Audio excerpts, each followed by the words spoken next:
So we will open the July 22nd, 2020 Select Board meeting at 7:01. And we should begin with the Pledge of Allegiance, please.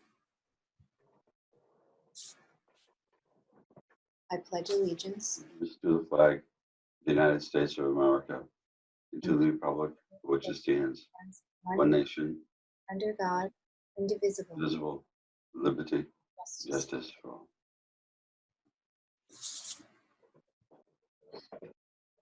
Thank you, everyone. So before we move on to public comment, I would like to note that we have Representative Bill Driscoll here, and we may be taking things a little out of order because he's in session.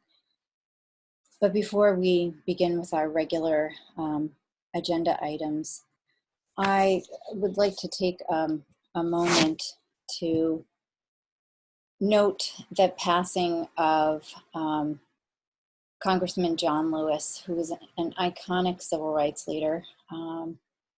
He died at the age of 80 on Friday, and he's affected all of our lives and will continue to do so. I'm grateful for his legacy. So he was the youngest and last survivor of the Big Six civil rights activists who organized the 1963 March on Washington. For people who are perhaps not as familiar with Congressman Lewis. But if we could take a moment just to honor all that he's done and his memory, and just with a moment of gratitude and thoughts of peace for him. Thank you.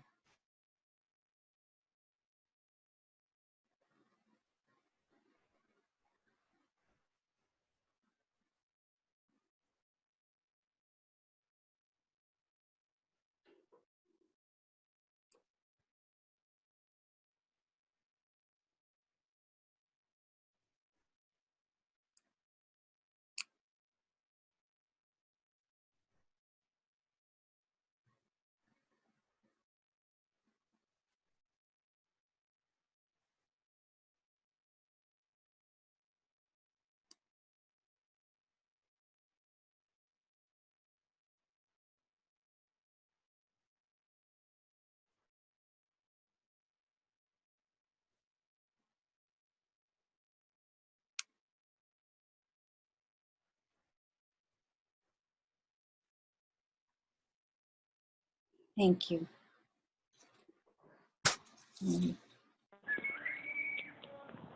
Today, we also received some news about the passing of someone who's been important in our town directly, and I'd like to turn it over to member Richard Wells, who knew Mr. Duffy. Richard, if you could say a few words, please. Thank you, Madam Chair, and thank you for your very fitting words on the passing of Congressman Lewis. Yes, Ed Duffy, as Katie will remember, and anyone in East Milton knows, obviously, over in East Milton, he's referred to as the Mayor of Milton. Eddie happens to be my next door neighbor. He is one of three sons. His parents were immigrants who came from Ireland to this country in the early 1920s. Looking for a better life, and raised three boys in that house. His father, Charlie, was actually a beat cop who walked East Milton Square when I was a very young boy. Their parents, Ireland, if anyone remembers, if you know the history of famine and civil unrest, they came here, as I said, for a better life. And they were very, Peg and Charlie were the names, they're very, really worked hard to have their kids become well educated. Charlie is the last remaining son, the oldest, a professor for many, many years at Providence College. Eddie, the youngest, graduated, went to Boston College, and like many of his time, and heeded the words of President Kennedy, I was only a young boy when it happened. He left this country, entered the Peace Corps, and went to Ghana, Africa, where he taught and build roads and schools for several years, and then returned, came back to Milton, and went right to work for the town in the engineering department, and worked there for many years. And after his retirement, ran for the planning board. But he was anything in East Milton. Eddie was a fixture in. Recently I talked about the death of Kim Casey. Very similar, when someone who's worked for the town and given so much to the community, they don't have children, the community actually becomes their children and becomes their life. And that's how it was with Eddie and so many things, from the groups he was involved with, the Yaz League, any civic event over in the square. He was always the first one to want to be out and get involved. And he actually patrolled our neighborhood like it was his own beat, right up until he took an unfortunate fall about 4 weeks ago. So if it's okay with you, I would ask for a moment of silence for Eddie Duffy on his passing this afternoon. Thank you.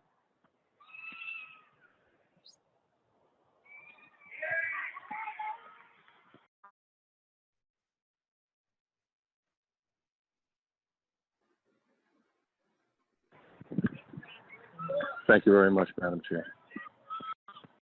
Thank you, Richard. And now we're going to move on to public comment, item 3. Now,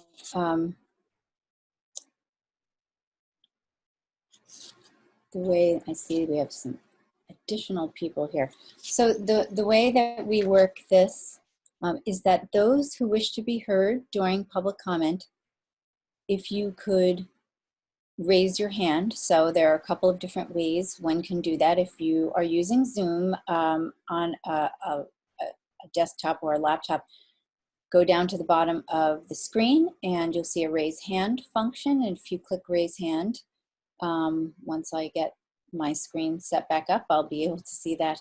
And if you're on a phone, if you could press *9 to raise your hand, and then when you're recognized to speak, you can press *6 to unmute and then mute again. So now I have to get the participants back up. And I see 1 and 2 hands. 2 hands. Okay. 3 hands. Okay. I think there are, 4 hands. So there are, I believe, looking at the names, there may be a couple of different items that people wish to speak to. So I'd like to take people wishing to speak to, well, actually, I'd like to unmute people because I want to be clear about what people want to speak to. If we could find out Mr. Sloan, what Mr. Sloan is here to speak to, that would be helpful.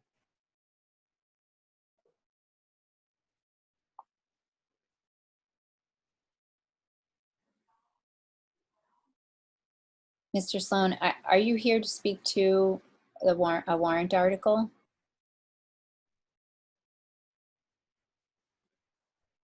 I think you're unmuted.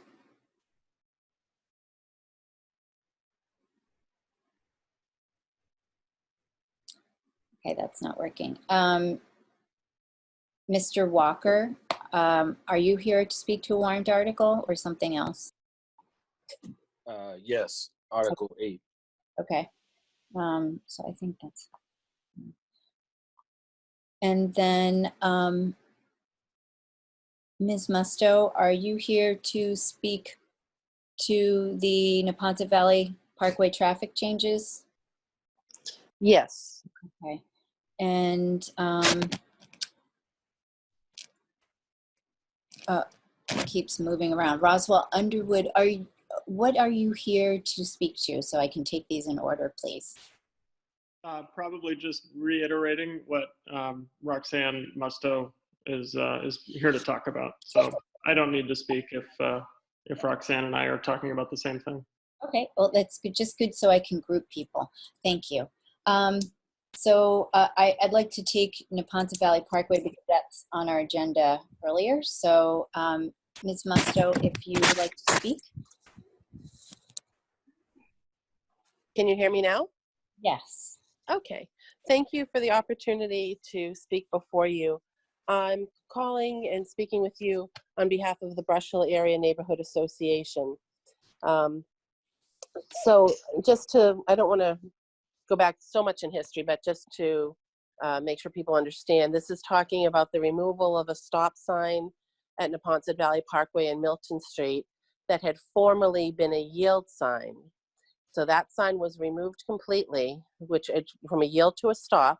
It'd been like that for a while, and that it went from a yield sign to a stop sign, and it really made a huge difference in the area in terms of accidents and so forth.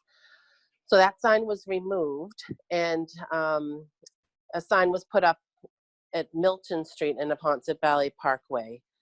There was on the opposite side, coming from Reedville to Milton, there was striping put in for a left turn lane to go up to Milton Street and one to go towards Neponset Valley Parkway. So that's what we're talking about today. So this happened suddenly. We had no, as a neighborhood association, we're very involved in the area. We had no notice that any of this was taking place. After talking with different people from the town and state, basically found out that this was a decision that came from the traffic commission in our town that went to Board of Selectmen, was voted on, and somehow, and then about 2 years later, was implemented from when it was, I guess, decided, or a year later from when it was sort of voted by the selectmen. And so nobody knew that this was happening. Those of us that use it on multiple times a day were shocked, really, because it made this area so unsafe with this change. And just to give you a flavor of what some of the neighborhood has said, because they have sent me responses, and I know they've sent some letters to the Board of Selectmen and to representatives from the town, Driscoll and Walter Timilty, state senator. These are some of the comments. I'm not going to read all of the detail, but I'm just going to pick out a few lines. For instance, one person wrote, "Neighbors who know and travel the intersection frequently know this stop sign needs to be put back immediately." Someone else said, "It's terrible. It's an unsafe change." Another person said, "It's more confusing. They're terrified to drive there now. No one knows what to do." Another person said, "It worked well the way it was. I fear many accidents will happen there." Another person, "Traffic management with the previous signage worked well." Another one, "Does not make safety sense." Another person, "Stop sign must be reinstalled before there's a fatality." And from a former engineer who lives in our neighborhood, he said, "This is a traffic nightmare and life-threatening situation. The problem is further worsened by placing a stop sign on Milton Street." So those are just some of the comments. You know, I've asked all the selectmen to go down and take a look at this. As somebody who grew up on this street, Milton Street, I'm very familiar with the area. I grew up here. I know, you know, how it was when there was a yield sign. And then they replaced it with a stop sign, which was very smart. I think the markings that were put in from Reedville coming to Milton, those are fine, but what you've done now is you've created a really dangerous situation. Now this is DCR roadway, and I will tell you that one of the days I was out there with a few neighbors and one of a selectman and the town administrator, and somebody from the DCR came over and thought this was crazy. And the people that put the signs in and took them out couldn't understand why this was happening. Everyone that's familiar with the road is very concerned for safety with this change. And what we're looking for is for the town to immediately ask DCR to put the signage back the way it was, because the way it was worked, it was safe. And it's confusing how this all happened, and not necessary. It really for safety, it needs to be reversed. And so we're looking to the selectmen for help with this, to go back to DCR and through our state representation and, you know, acknowledge that perhaps this wasn't the smartest thing for our town to advocate for this change and reverse it back to how it was. Thank you. Thank you, Ms. Musto. Mr. Underwood, would you care to say something? Sure. Can you hear me? Yeah. I just want to, reiterate exactly what Roxanne had said, and also just note that currently with the virus going on, there's a lot less traffic than there might normally be in an area where there's frequently heavy traffic during rush hours in particular. And as that increases, this intersection is traveled very frequently by a lot of Curry College students. They're not familiar with the change that's just occurred.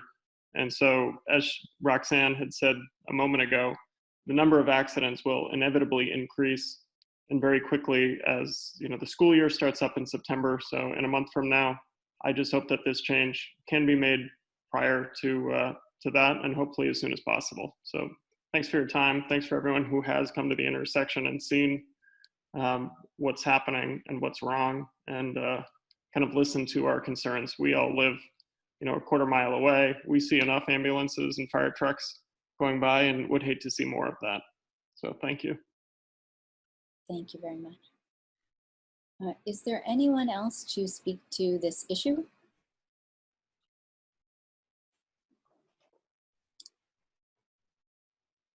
Don't think so. Okay, very good. So now I'd like to move on to Mr. Walker.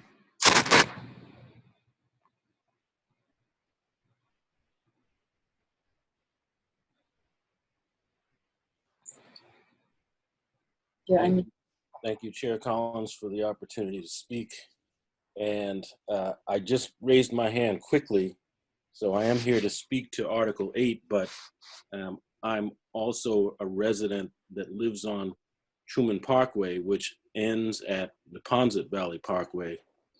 And I would just say that I support wholeheartedly everything that Ms. Musto said. I go through that intersection every day, and the stop sign was a godsend.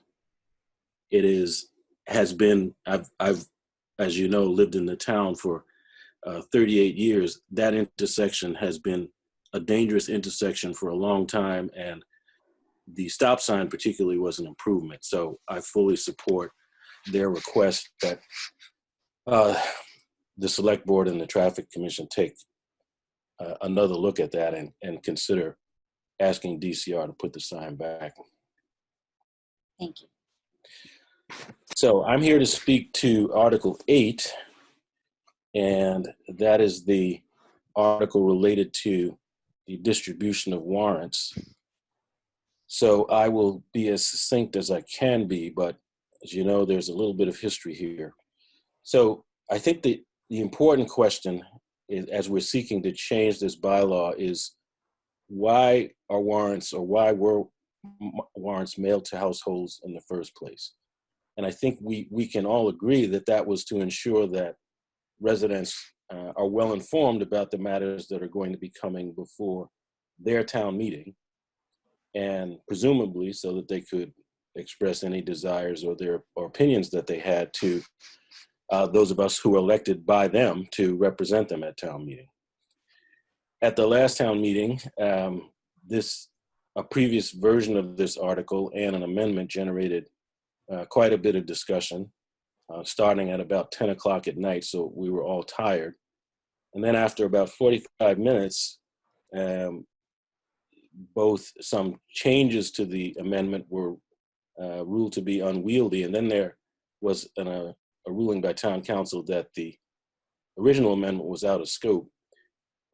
I think that ruling was legally flawed, but I don't think we have to get to that discussion, certainly not tonight, because I think that we have a solution here that I think works and addresses all of the concerns and priorities that were raised.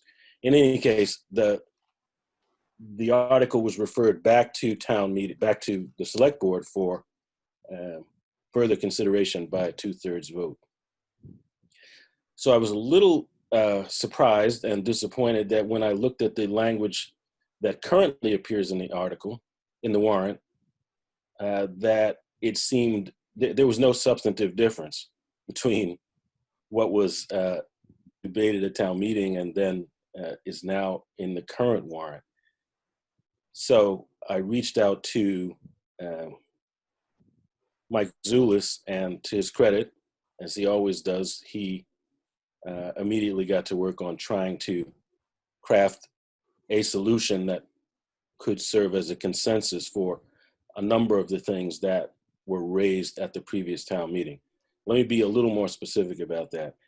One of the key points that was raised was the importance of ensuring that residents were given a choice about how they receive information about the town. We want town meeting members and the people they represent to be informed, because that improves our ability to govern. And I want to keep stressing that those of us who are elected to serve the residents. So in thinking about this notion of electronic delivery, which I think in substance is a good idea, one of the points that was raised at the previous town meeting was that may not be the best solution for everyone. Specifically, that if you think about Milton, the fact that we have the diversity that we do is one of our strengths. But that may also mean that electronic delivery of warrant information may not be feasible or desirable for certain segments. We have one of the largest percentage of seniors in the state. We have a working class population, and we have a larger percentage of people of different races than most other suburban communities. And that's something we should celebrate, and we do celebrate. That's good news, and I think it bodes well for our future if we're diligent about managing those assets. But it also requires us to think creatively about solutions and not to look for a one-size-fits-all model. Some of our seniors, some of the working class population, and others may not have the necessary tech savvy or equipment to benefit from electronic delivery. In any case, I think that the revised language that we worked, and I say we, town meeting member Joe Sloan, who I think is also going to speak, Mike Zulis and I worked on trying to create some language that met the objectives of making sure residents have a choice about how they're communicated with, and also achieves the reduction of paper copies. So I hope you have the revised language before you. Can I stop there and ask the chair to confirm that? Yes, everyone should have gotten a copy of it. Okay, great. So I think given that the role that we're playing in town meeting and the role that town meeting plays in serving as a critical decision-making body for our town, that this language, I think, meets all of the objectives that we set. So I'm going to urge you to approve that revised language. And I should also point out that I've talked with both Chair Collins and Mr. Zulis about the need for an education campaign. One of the things that becomes much clearer as we talk about informing residents about the town is how do we make sure that they understand how town government operates? How do we identify for them the opportunities that they have and that we should be providing for them to give us feedback? And how do we make sure that they understand what the importance of the warrant is in general as an educational tool, whether they're receiving it by paper or electronically?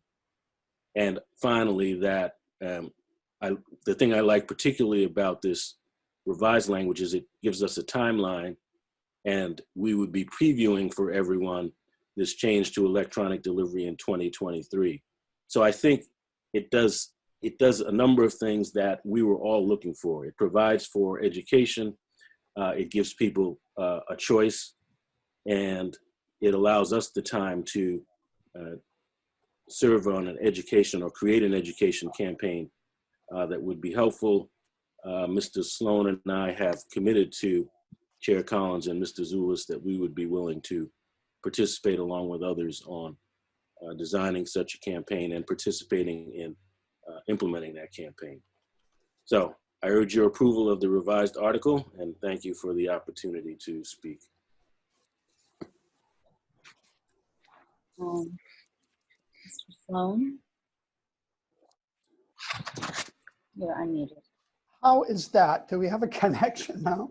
Yes. I thank you. I appreciate your patience as I dealt with some computer problems and switched to another location. Thank you for the opportunity to add to Mr. Walker's comments. As he alluded to, I did get to see the proposed language that you'll discuss later in your meeting tonight that Mr. Zulus directed and Mr. Walker had some input to. I largely deferred to that process. I didn't, I made some suggestions, but I'm still a little bit concerned, a little bit uncertain as to the way forward. And what I did this afternoon to help me get a better picture in my mind was I went back to an email that I sent to the select board via Mike Dennehy prior to our past town meeting.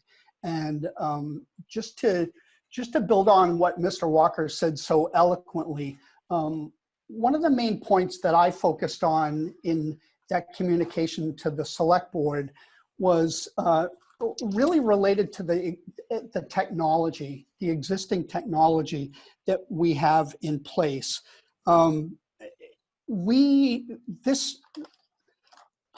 There are so many questions that came up at the past town meeting, have come up since, and are still out there and are likely, in my mind, to still be questions that will come forward at the special town meeting. And as I alluded to in that email that I sent previously, I don't think that the town's electronic distribution platform, or we might say our electronic platform for communicating with residents, is as good as it can be. I saw the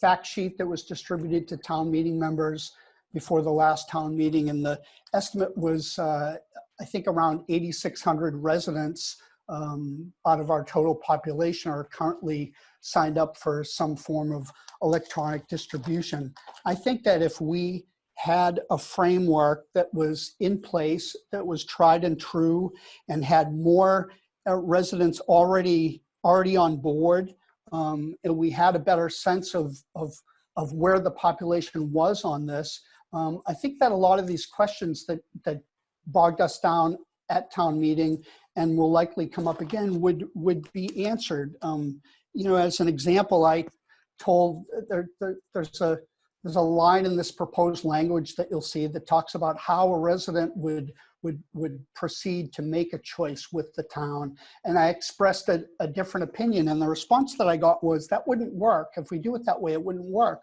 I don't know if it would work or it wouldn't work, but I don't think that we know enough with our existing system to be able to say definitively that this option wouldn't work or would work. So I had encouraged maybe less specific language there, but I'll leave that to you to discuss. And then the last point I would make is that I think that the select board would do well to get some very clear guidance from town council and give some clear guidance to town meeting members going forward on how this will proceed. Because when I got the warrant for the upcoming special town meeting and saw the text of Article 8, I thought that maybe there was a printing error and there was a lot left out.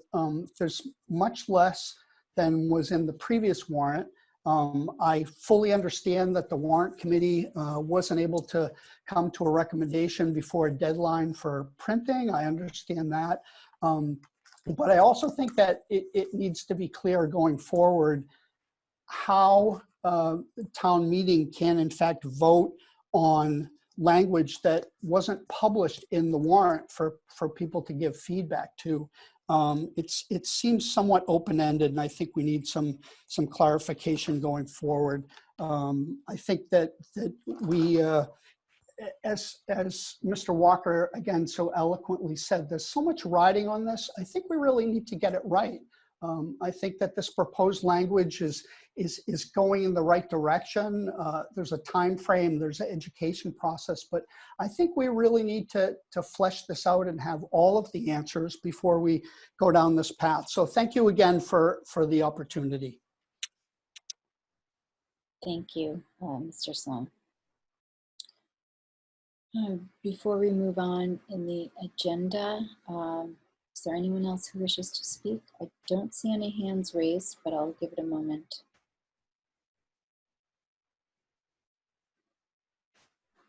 Okay. Thank you.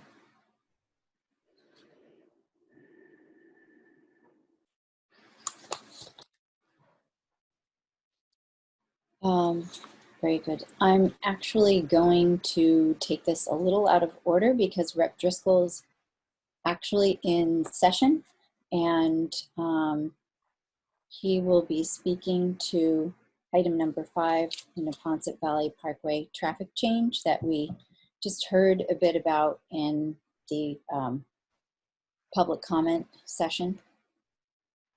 So, let's see. Okay.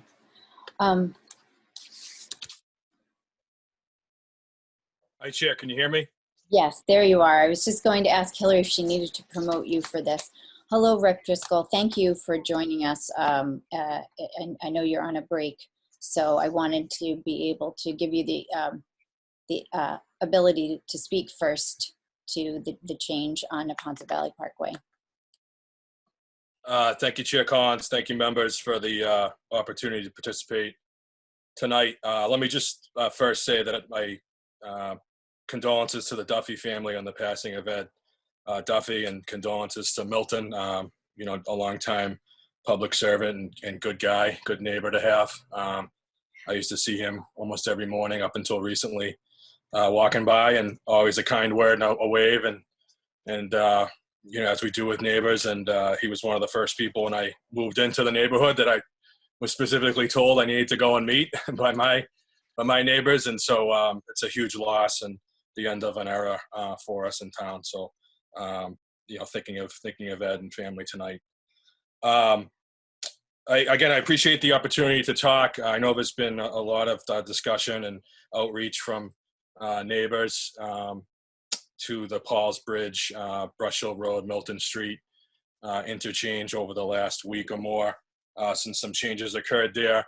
And, you know, one of the big roles that I have as state rep for most of the town of Milton is to act as a liaison, you know, with the state agencies like a DCR or a MassDOT or a DUA and so forth. You know, work with the town, work with the state to figure out different solutions. And this would be an example of that in terms of something that very early on, about 4 years ago, when I came into office, was brought up to me that there was the existence of this 2012 report. I was aware of the intersection in question, and you know, that it's very problematic, to say the least. And there was a study done and a report made of ways to improve the safety of the intersection, and you know, immediately began working with the town and DCR to try and address the safety issue. And you know, what's there today, you know, has been described to me by a number of different engineers, you know, at least 3 engineers over the last 10 years, even predating my time and a lot of the folks on the call's time, but at least 3 engineers have looked at this and made the recommendation. And so I wanted to go through a little bit as to why I think that's the case, and, you know, what's been described to me, and how we ended up with the changes made. You know, what we have now in terms of the sign change and the lane paint that's been added for the left-hand turn is a safer way to move the most cars through this problematic interchange. You know, this change does not eliminate the opportunity for collisions to occur in the future. really the only way to do that is to completely bulldoze and redesign the geometry of that intersection. There's many tough angles throughout, even with Brush Hill Road and the Ponset Valley Parkway, just a stone's throw. There continues to be daily issues there. So what's occurred there for those listening at home, there's a stop sign added to Milton Street, and why this is a safer option, according to the 2012 report and the subsequent look at it. If you're on the Ponset Valley Parkway headed toward High Park, you now no longer have to constantly have a head on a swivel both directions, left and right. So it's given you the assurance of a stopped vehicle with a stop sign, as much as we can count on that. You still have to obviously check it out, but it allows the driver that's on the Ponset Valley Parkway headed toward High Park to focus most of their attention in front of them and on their left for the cars that are coming over Paul's Bridge. The paint that's been added, so there's been a turn lane added coming over Paul's Bridge. And now the reason that that's a safer option is because of a couple of reasons. Now the vehicles that enter that lane are signaling to traffic behind them, traffic in front of them, that they intend to go left. And so all cars can now understand that their car intends to go left, and the car now in the new right lane intends to continue on the parkway. So those two improvements didn't exist 2 weeks ago. Like I said, it's a very jarring intersection to go through and navigate. And I think it will take some time for folks to get used to these changes. And could the rollout have been better? Absolutely. This is an issue, like I said, that I've since been in office for 4 years, have been talking with the state and the town about. And frankly, the COVID schedule changes, the seasonal construction changes to when paint can be applied, really threw a wrench into this. Now that's not a complete excuse, and I completely realize that. We weren't given a ton of notice as to when the changes were going to go in. I've certainly learned a lot from this process, and we'll try to do better in the future in terms of making sure that if we have additional changes to this intersection someday or anywhere else in town, that we really press that the neighborhood gets notified that when it's going to be happening. So I fully acknowledge that the rollout could have been a lot better on this. We've since seen some more support signage, because I know a number of people have reached out to DCR. So even today, there was a new sign that went in acknowledging that a traffic pattern change has occurred ahead. So that's in addition to several other signs, like a new stop sign ahead sign, signs that are acknowledging left-hand turns and right-hand straight ahead. So I've also asked DCR to bring over a VMS board. So that's the lighted text signs, construction signs that move around various places. If you go to the Blue Hills right now, they're everywhere in the parking lots telling people when the park closes and such. So try and get those temporarily made available so that people can, again, continue to be made aware that the traffic pattern has occurred. Again, I can get more into, I know I worked with the select board on this, but there was a process to get here. I know there's been some confusion about that because seemingly it happened so abruptly, the changes. But, again, liaising with DCR and the town traffic commission looked at this, the select board, myself, DCR traffic engineer department. And, basically, because it's a cross-jurisdictional space, took some time. DCR, for those, again, are not familiar with the intersection, DCR controls the parkway, Milton, the side streets that enter the parkway. So we needed to have, people coming to the table to talk about how to improve this. So, I'm here to listen tonight. I listened to the folks that spoke during Citizen Speak. I've talked to them also on the phone in the last week, and we'll be continuing to communicate with them and other neighbors that have reached out. So if there are ways to continue to improve this intersection, I'm certainly open to that. I mean, there's always room for improvement anywhere. I think anyway, right off the bat, having, visited the intersection myself and driven it a number of times, if there's any way we can improve the left-hand turn coming over the bridge in terms of, basically signaling to the driver that they need to yield or stop, and encourage that. I think that right off the bat, again, that's a question for the engineers to take a look at. But I'll stop there, Chair. And again, happy to listen and entertain ideas as to how we can improve traffic safety here or anywhere else in the town. Oh, thank you, Representative Driscoll. I actually believe that DCR will be sending out an engineer to, as you said, to take another look to see what can be done to improve safety. And you're talking to residents, but I just wanted to hear from Mike Dennehy, our town administrator, if he has something to share. Yes, thank you, Madam Chair. I had a conversation late today with Craig Cashman, who's Commissioner Montgomery's liaison to the town and most things DCR that apply to the town. They are going to send a traffic engineer back out there to take a look. I know they've been working closely with Rep. Driscoll, and I want to thank him for being on tonight and explaining the process.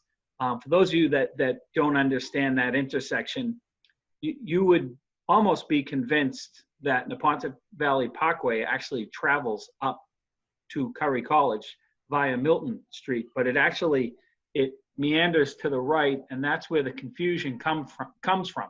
So again, having lived in the public works world for well over 2 decades, I need to reiterate to the public and the people here that are very concerned that we are dealing with a very, very tough intersection.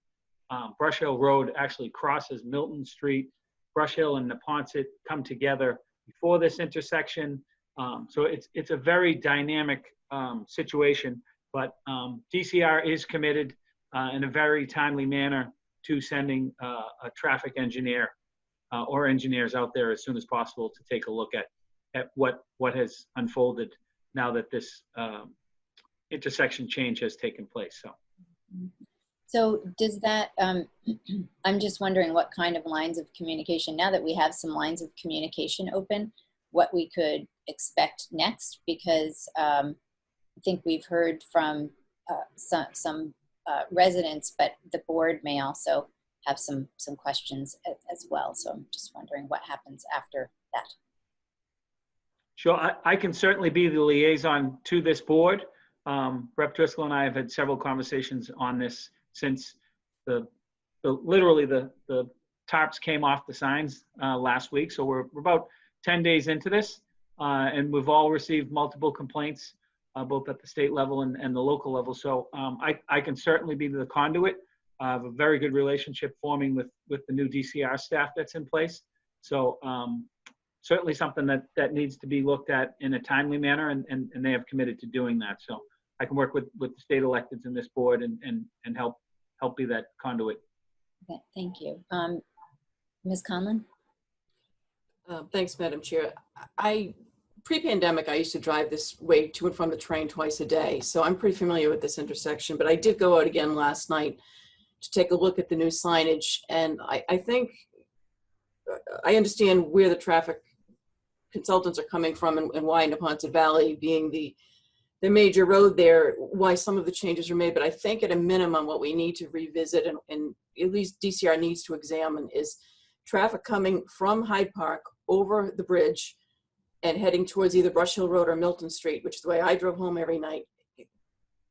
For such a long period of time, that traffic has viewed it as the right of way because there was a stop sign at Neponset Valley. So now there's a left turning lane, but there's no yield sign. So I think at a minimum, there needs to be some consideration of a yield sign there so that drivers coming from Reedville understand that there's been a traffic change. As I drove through it a few times, different directions last night, even though the stop sign has been removed from Neponset Valley, all of the cars were stopping there anyway and waiting and yielding to Milton Street and yielding to the traffic coming over the bridge. So part of that is just drivers being in a habit of doing that. But I do think that the neighbors have raised some concerns, and DCR should at least look at whether a yield sign needs to be added heading towards Milton Street. Are there any other board members who wish to say something? Mr. Doyle? Thank you, Madam Chair. We had this brought to my attention the night before last. Yesterday morning, I arrived at the intersection at 9 o'clock and traveled it in both directions twice. I had a meeting with several interested parties. And I think Representative Driscoll, Mr. Dennehy, Katie, those who spoke from the general public are all respectively on the mark. We have something that is immediately untenable, and I think the timing issue that several people raised is extremely important. I think Representative Driscoll mentioned getting something done. The channel of communication is open, and hopefully there can be some type of action taken in the immediate term, while maybe the engineers do something that would be a intermediate term, a permanent solution or redesign. I would just say that I concur with that left-hand turn going up to Milton Street being extremely dangerous. One can anticipate, as several have pointed out, what that's going to be like with ice and snow. And one writer has pointed out that for the future, with increased housing development in Milton and so on down the line, that the traffic is going to be even of greater concern, so that we and the neighboring community and the state together might look at what would be a much more safety conscious solution for all involved. Thank you. Mr. Wells? Thank you. Thank you. I thought you forgot me. So just, I don't want to harbor on this too long.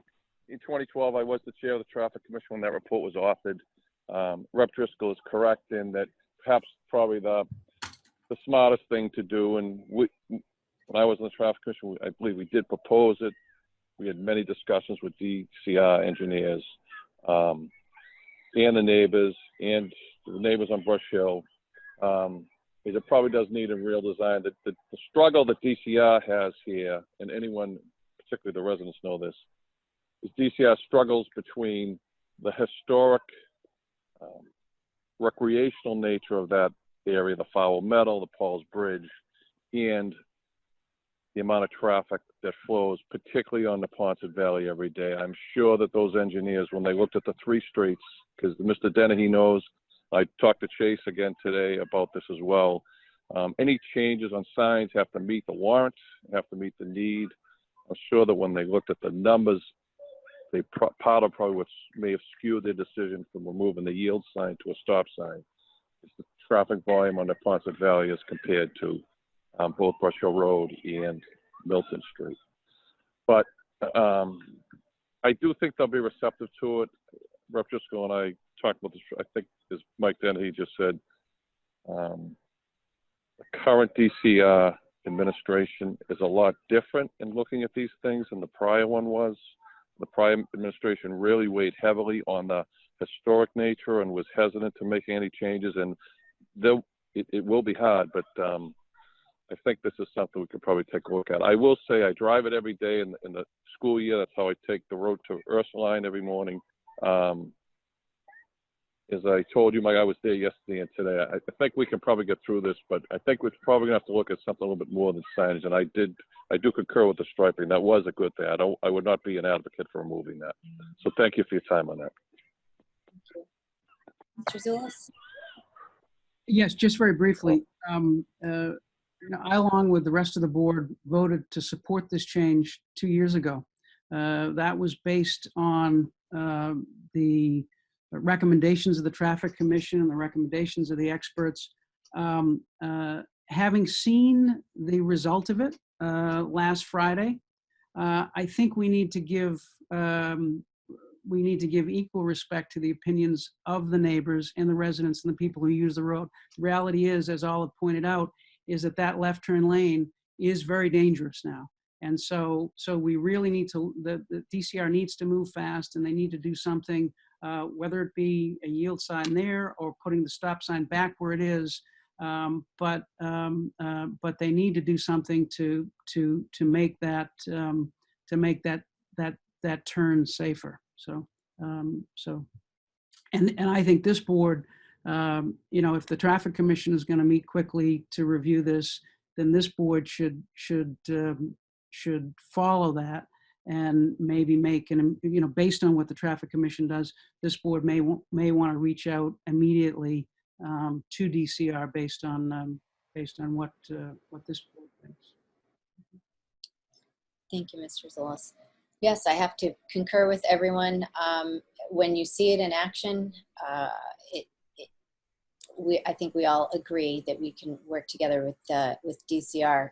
Obviously, we don't have purview over their road, but we can work to make the area safer for everyone. And perhaps there are traffic calming measures up on Milton Street that we need to look at, short of re-engineering that whole intersection, which would be very, I understand, difficult lift at this moment. So I would say a yield sign or stop sign would be great back at Neponset, and moving that stop sign if it's kept. But I'm really eager to see what the DCR engineer says, and our Traffic Commission as well. And thank you, everyone. Thank you very much, Rep. Driscoll, for all the time that you're spending, and the work that you did up until now, and the work that you're committed to continuing to do. Yeah, thank you, Madam Chair. If I could just add just a couple things subsequently, just in the interest too of keeping people, apprised of, what's going on generally in that area. The other problem intersection in that whole interchange is the the Brush Hill Road and Ponce Valley Parkway and Burma Trail. There's a DCR parking lot. So if you're coming from 138 down Brush Hill Road, you come past the soccer fields on your right, and on the left is the hiking trail parking lot. So in that same report, there is a detailed draft of how the intersectional angles may be improved, and the easiest way for me to describe this is they recommended that intersection in the Ponce Valley Parkway and Brush Hill Road and the Burma Trail lot be turned into right angles. Because of a similar problem, if you are stopped at the stop sign on Brush Hill Road, by the time you look left and then look back right, you may have cars in both directions on top of you again. And so the crash data there is even worse in terms of the number of incidents that occur in that general vicinity. So Milton did get a bond authorization last year for that work. Again, that's kind of step 5 of 10 to realizing that money someday. But at least it's in the bond authorization is there. And again, that change is something that I've heard from a lot of neighbors about, and obviously needs continued discussions. But yeah, obviously interested to continue the conversation. And I do just want to make Well, I think the safety. Oh, can you still hear me? Yes, if you could just repeat maybe your last sentence. Oh, sorry. I'll try and wrap up. I just still want to make sure we still don't miss, again, like, this is a very problematic intersection. It was a month ago. And while it's tough for a lot of people right now to kind of envision how much more dangerous it was before, I just don't want that to get lost in the conversation. Again, willing to continue to look at it, but it's the cars on the Ponce Valley Parkway now have an assurance of a stop sign on their right. And before it was like cars would get stuck in standoff position in all directions because there was no signage on the other two roads. So again, something we're going to continue to talk about as we go forward. Thank you, Chair. Thank you, Representative Driscoll.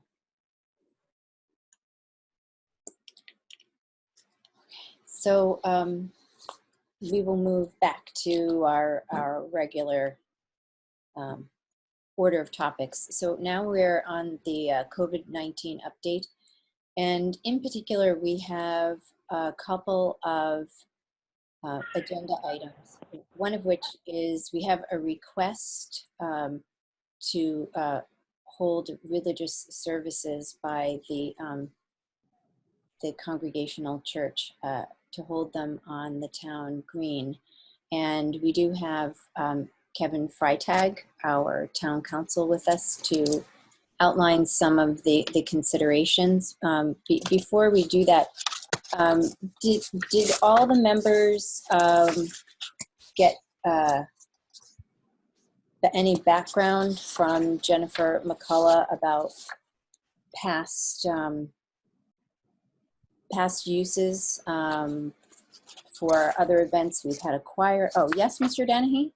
Yeah, so I can help introduce this. So on July 1st, let me back up a little bit. There is a form in the select board office that's managed by Jennifer McCullough if people would like to use the gazebo. Parks and Recreation Department, unfortunately this year, won't be using it on Wednesdays, which is a disappointing thing due to COVID-19. But we have had some weddings out there. We've had other events. We asked people to fill out a permit, and there is a fee to use the gazebo. On July 1st, Reverend Allen from the First Congregational Church had sent a message out. Obviously, they're waiting for phase 4 until they can have their ceremonies in a larger capacity. And they started to consider holding periodic outdoor services. And he just asked very informally if we were issuing permits for the use of the green and the gazebo, and if we consider issuing one for that use for an hour on the upcoming Sunday, which was July 5th, I believe. So I talked to town council. It kind of morphed into something else, but that's the foundation for why it's on the agenda tonight. Obviously, they're a brilliant partner, as all of the religious communities in our town are. We have our teen center next door at the First Congregational Church. So that's why it's on the agenda, and I think Kevin can extrapolate on what has proceeded since then. Thanks, Mike. Good evening, everyone. Madam Chair. So this is a very interesting, from a legal perspective, issue. The short answer is yes, the town can rent the space in front of Town Hall to religious groups for religious ceremonies. But before doing so, it's my recommendation that the town have some sort of policy in place. And I guess in the first instance, think about whether it would in fact like to open up the space for religious services, because the sort of the standard practice is if you're going to open it up to one group for religious purposes, for their religious services, then it is to be opened to any group for any religious services. And so in thinking about that, the way that towns typically proceed with a situation like this, and many towns do similar things. In fact, Milton High School, is my understanding, has rented or leased portions of its building out to certain groups for religious purposes. But I think that it's probably a good opportunity for the town to put in place a policy, which is in the first instance a reflection of whether or not they would like to use this particular area or other areas in town that could accommodate such services for religious purposes. And then second, what the policy might look like in terms of when those services could occur, and things like, for instance, how the fire department and the police department might be involved in the process, because it seems that it's one thing to have a service maybe a wedding ceremony in the gazebo. But if you're talking about a larger religious service that might have quite a few more people, it's probably a good idea to have some sort of policy in place to anticipate any sort of needs that may come up or issues that might come up as a result of having that many people in one particular place at one time. So that's sort of where things stand at the moment. I'm happy to answer any other questions, and certainly happy to provide, if the town decides to go this way, some more guidance in terms of what a policy would look like. Other towns have developed them, and certainly we can look to other towns to see what those policies look like. Before I open it up, I believe we already have a form, and the school has a form as well. And did you take a look at those to see? Yes. If they're suitable for us to begin with as a framework? I think so. I think, again, the sort of the threshold question is whether or not the town wants to open up these areas and its properties to religious services in the first instance. And then if it does, to develop a policy. The forms that you're referring to, I think, are sort of simple permits that do have, you know, some language in them that I think is appropriate. That I think if this would be a good opportunity for perhaps for the town to develop something that is a little bit more complete and might be better suited to both the town and anyone who was looking to use the properties as well. Thank you. Well, I'll open it up to members, and I do see Mr. Wells has his hand raised. Thank you, Madam Chair. So, I don't know why I feel like I'm a historian again. So, to town council's point, for as long as I can remember, at different points there have been religious services. The largest one I remember was post 9/11. It was a very large religious service that took place in the town green. I believe that both the First Parish and First Cong have used it at different times for services. If my memory serves me right, only because I was involved for like parking issues and things of that nature. Personally, I'd be a strong proponent of this. I think that any bridges we can build at this point in our lives, given the state of some issues in this country, some of the complex issues that we face, I think if we can do this, we should. And to Kevin, town council's last point, yes, the largest tenant, and Mike Zulis will remember this, that the school's ever had was, in fact, a very large organized church that now has a home in Milton over in East Milton. So that's just my thoughts on that. It has existed. It's taken place in the past, and I think we should be able to continue it. Thanks. Thank you. Does anyone else wish to speak? Mr. Zulus? Thank you, Madam Chair. Just a question for Town Council, if I may. Kevin, just very briefly, and if it's more than brief, maybe we can take it offline, but what's the Establishment Clause analysis on this? So it's sort of like, it goes back to, for instance, a lot of the towns that will have creches up at the holiday season, and the way that the towns typically address that is yes to all or no to all. And so if you're going to have a Christian display, then anyone else who would like to have a different type of display for a different religion, they have access as well. And so I think that the same would apply here. Typically, the town itself is not involved in sort of maintaining or even placing those displays. That's usually something that's done by a private group. They come in, they put something up, and then they maintain it, and then they take it down. And there's some type of agreement in between the town and the parties that do that. But it's my understanding that it is not a violation of the Establishment Clause. It actually also deals with a lot of First Amendment issues, which is why, again, if the town's going to say yes to one group, it can't say no to another. It's attempting to put on a display for the same purposes. So just to follow it up, so the policy would have to be equal access. Absolutely. Any religious organization would have equal opportunity to use the town green for that purpose. That's right. Thank you. Yes, Ms. I have a couple of questions. Let me ask Kevin first, just to follow up on Mike Zulis's point. Yeah, in terms of defining a religious organization, you know, sometimes that gets a little tricky, whether something's really an organized religion or a group that's really not an organizer, or is debatable. And there may be different views as to whether something is really a religion or a different type of organization. So I know those types of questions come up in different scenarios. And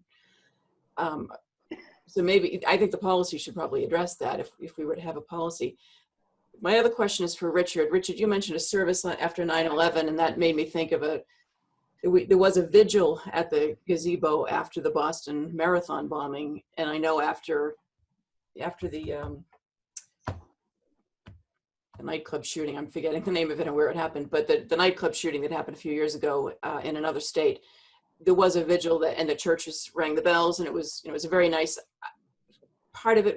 It was organized, I guess they were probably both organized by the clergy, but I think they also had some civic organization. So I think a religious service might be different than a 9/11 observance right after 9/11 happens or right after the Boston bombing happens. And maybe Richard could speak to whether that was a religious observance per se, or whether that was really open to the entire community and there happened to be members of the clergy present. And the reason I'm raising those 2 points is I'd like to get a little bit of community input into this type of a question. That's my suggestion, that we not act on it tonight, although I can imagine Reverend Allen would like an answer. But my sense is that personally, I would like to get some further input, what the community thinks about the matter. So, oh, sorry. Am I muted or no? No, you're not. Go ahead. All right. So Milton just won. That's why I'm like 2 people around me. So in the 9/11, Katie, I believe, if my memory of that was run by Micah, and we all came to it. That was my memory of it. I just remember how significant it was. And then the only other one I didn't mention, I do believe that the temple, and this goes back to having to be involved in like a parking, I think the temple had an outside service there when they were a tenant of First Congregational, maybe 5 years ago, 4 or 5 years ago, they had an outside one. And to your point, to Katie's point, and this is really a question for town council and to follow up on Mike's rules, could we limit it to just our religious organizations in town? Would that be acceptable?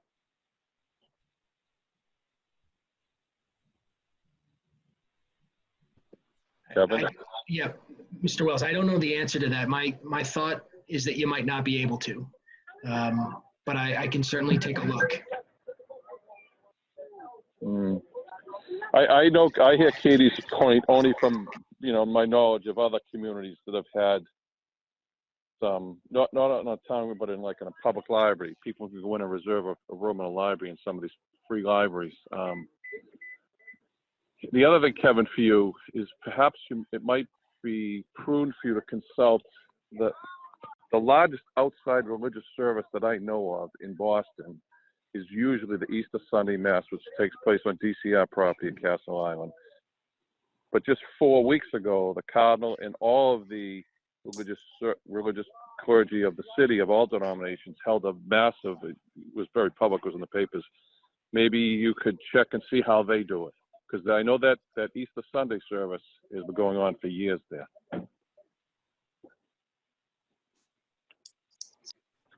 It just might be prudent for you to, and that might help address Katie's point, because as you brought that up, Katie, it did make me think of, I'm only thinking about established religious organizations in town, and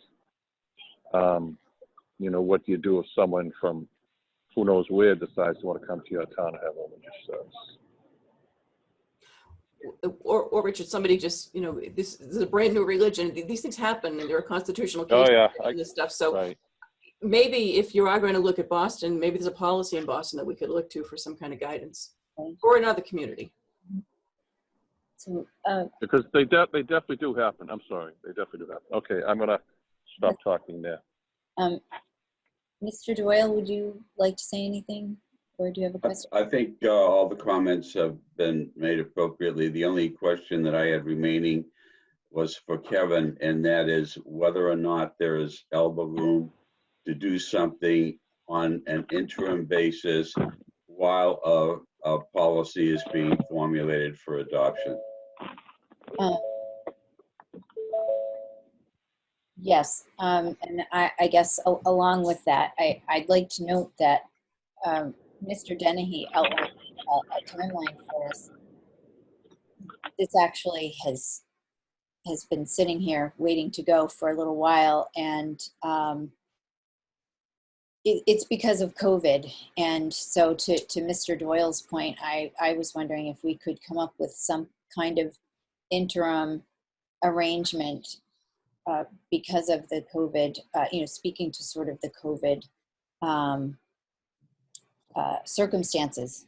And, but I think the first question that Kevin asked us to answer was, is this a policy that the board would really like to put in place? And if it is, I think I'm hearing that people are interested in further working towards a policy. I think we need to say that first, and then perhaps the second question is, can we do something in the interim? Mr. Zulus? So my view is that if we can do something within the bounds of the Establishment Clause, then we should do it. And it sounds like we can. We just need to try to do it quickly. Right. Well, I think we are meeting before town meeting, so we could actually, if we could get something together for the 28th, if people didn't have an objection to adding that to our agenda. I know that we need to discuss perhaps other things in preparation for the meeting, but that doesn't help us this Sunday, help the church. But Ms. Conlon, do you have? Well, I guess to follow up on the point about the interim, I guess the question is, if we were to issue some kind of interim approval because of COVID, does that create a bad precedent for a policy that we might want to put in place that might be a little bit more restrictive than what we might allow for COVID? And I don't, it may not be more restrictive. I'm just asking a general question. Yes, thank you.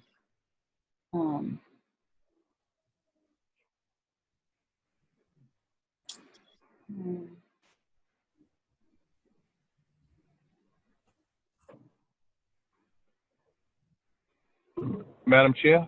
Yes, Mr. Wells. So I want to be 100% sure. So we have a pressing request for this Sunday. Am I correct? Oh, I think it's passed. I think that the request was for previous Sundays. Mr. Denny, did you? Yeah, that's correct. And Reverend Allen apologized. He couldn't be here this evening. He did mention that a couple of folks were going to either be tuning in through the Zoom or watching it live. So I think they're kind of anxious to see if this can be done. Obviously, the weather is accommodating, and while we're still in phase 3, COVID is restricting their congregation. So I'm sure they would appreciate sooner rather than later, if possible. So just to follow up, Madam Chair, to Katie's point, I think COVID would probably be more restrictive than what normal life would be. Mm-hmm. Perhaps maybe we could approve it, say, for the remainder of the summer, maybe till Labor Day, using the current COVID guideline, just as if they were coming to town hall, recommending masks and the social distancing, and anything else that the Board of Health would want to attach to that, if that'd be acceptable to Town Council and to Mr. Zulus. Well, it doesn't need to be acceptable to me. But No, because you brought. I said to you, Mike, because you brought up that establishment clause, yeah, and no, I don't have that in front of me, so I don't. I'm half joking, Richard. But you're, from my view, you're absolutely right. And so my question is to Town Council: what can we do in the interim, in the short term, within the bounds of the Establishment Clause? Can we do something tonight? Can we do something, within a week? What do you think we can do that won't run afoul of the Establishment Clause? I think we can do something rather quickly. Whether or not you can do something tonight, I'm somewhat concerned because I don't know what we're saying yes to. I don't know how many people might be involved in the service, when they'd like it to take place, how long it would be, any of these factors that you would, this board or any other board would, I think, certainly consider before they granted anybody any authority to use town property. I don't know that we have those answers in front of us tonight. So I think we need those first, and I think we can get those answers very quickly. And if you do, then by the 28th, so Tuesday, I think you should be able to say, yes, we're ready to issue or no, we're not. But I think you could have all the information you need by Tuesday night to do it, to make a decision. And keeping in mind that I do think that if, to sort of Katie's point, if you do something on a temporary basis, that does start to set a precedent, even if it is, on a temporary basis, it is going to be a precedent of some sort. So that's something for the board to consider as well. But I do think you could do something by this coming Tuesday night. Ms. Conlon? Melinda, do you or Mike know if there's anyone from the congregation in the attendee that is here on Allen? Be able to tell us time and length of service, those questions that were just raised? I was just going to ask if we recognize someone. I don't know who, but if anyone from the congregation whom Reverend Allen asked, is it Jay Fundling? Yes, if you could answer some questions for us, we'd appreciate it. Hello, Mr. Fundling. Hello. I don't know if I'll have the answers, but I'll give it a shot. Okay, thank you. So, so we'll start with the number of people expected at a service. Yeah, that was the question I was hoping you would not ask. Literally, your guess is as good as mine, given, how many do we normally have in a service versus how many are going to come to an outdoor service versus it's a time of COVID and not a time of COVID.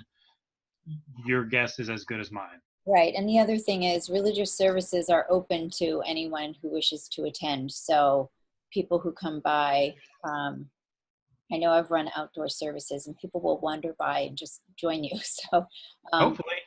So that can be a tricky question. So as far as time? Yes. We usually start at 10 a.m. Okay.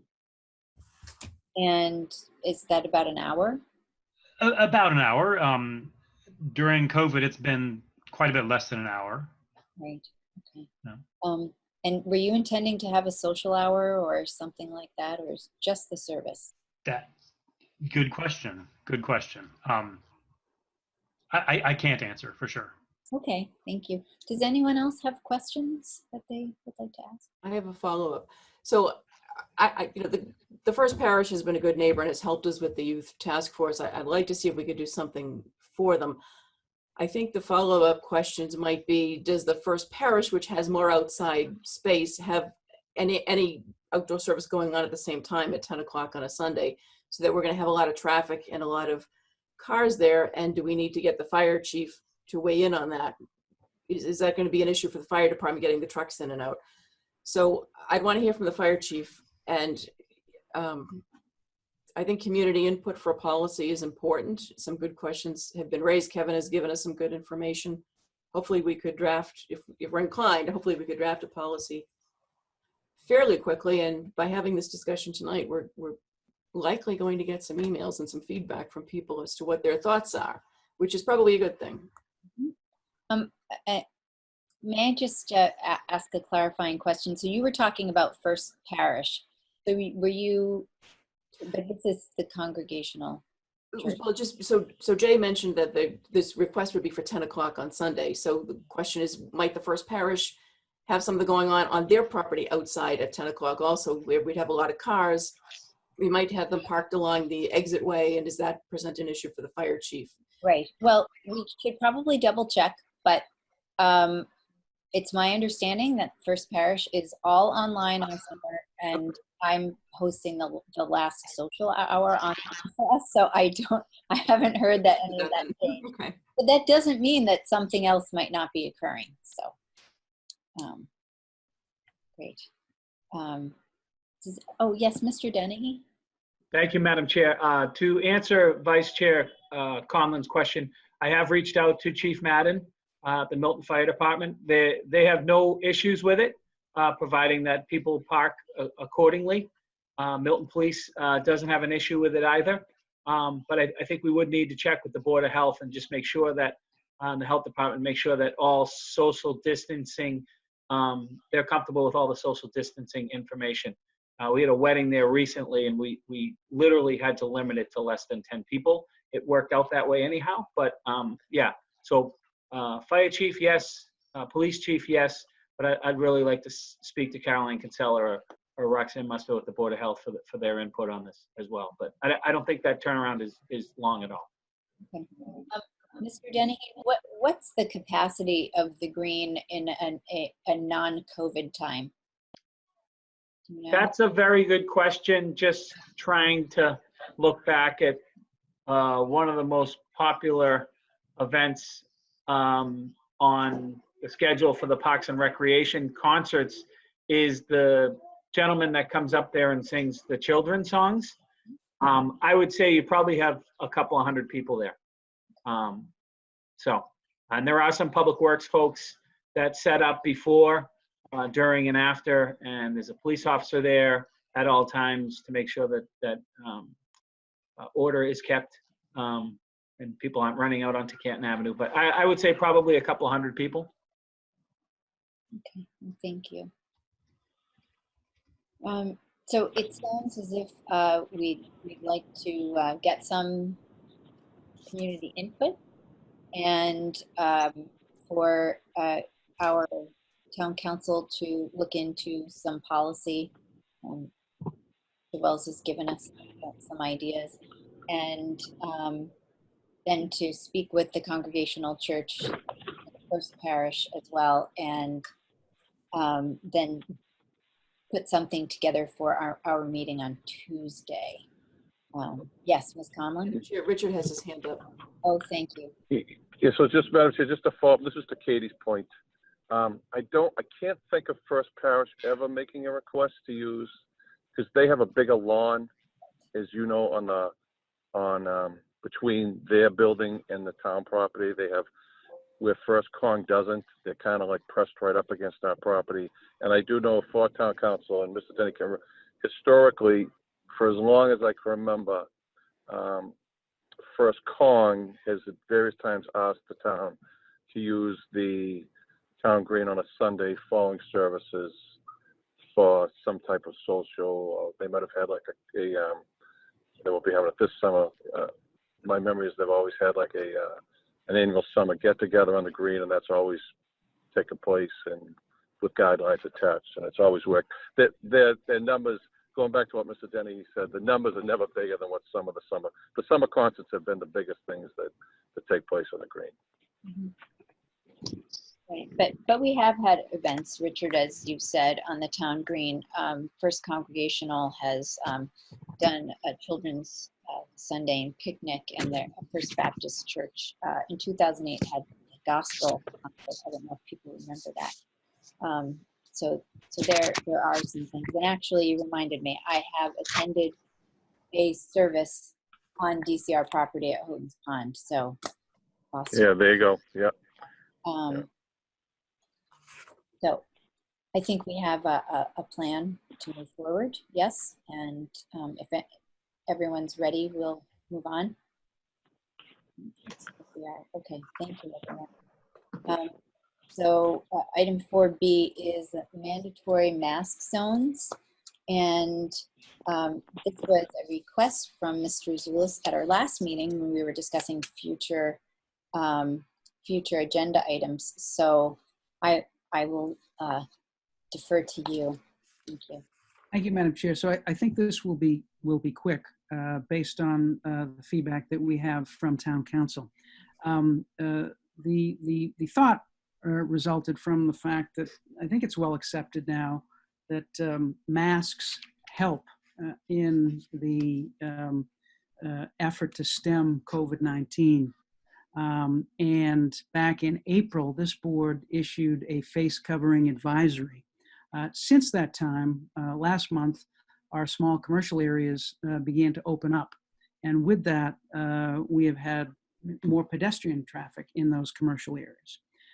Some small towns with small commercial areas have adopted what they call mandatory mask zones to say, well, if anyone comes, and they put up signs that say, if you come in here in this area, in these few streets, would be in East Milton or down in Milton Village, this is a mandatory mask zone, so you should have a mask on.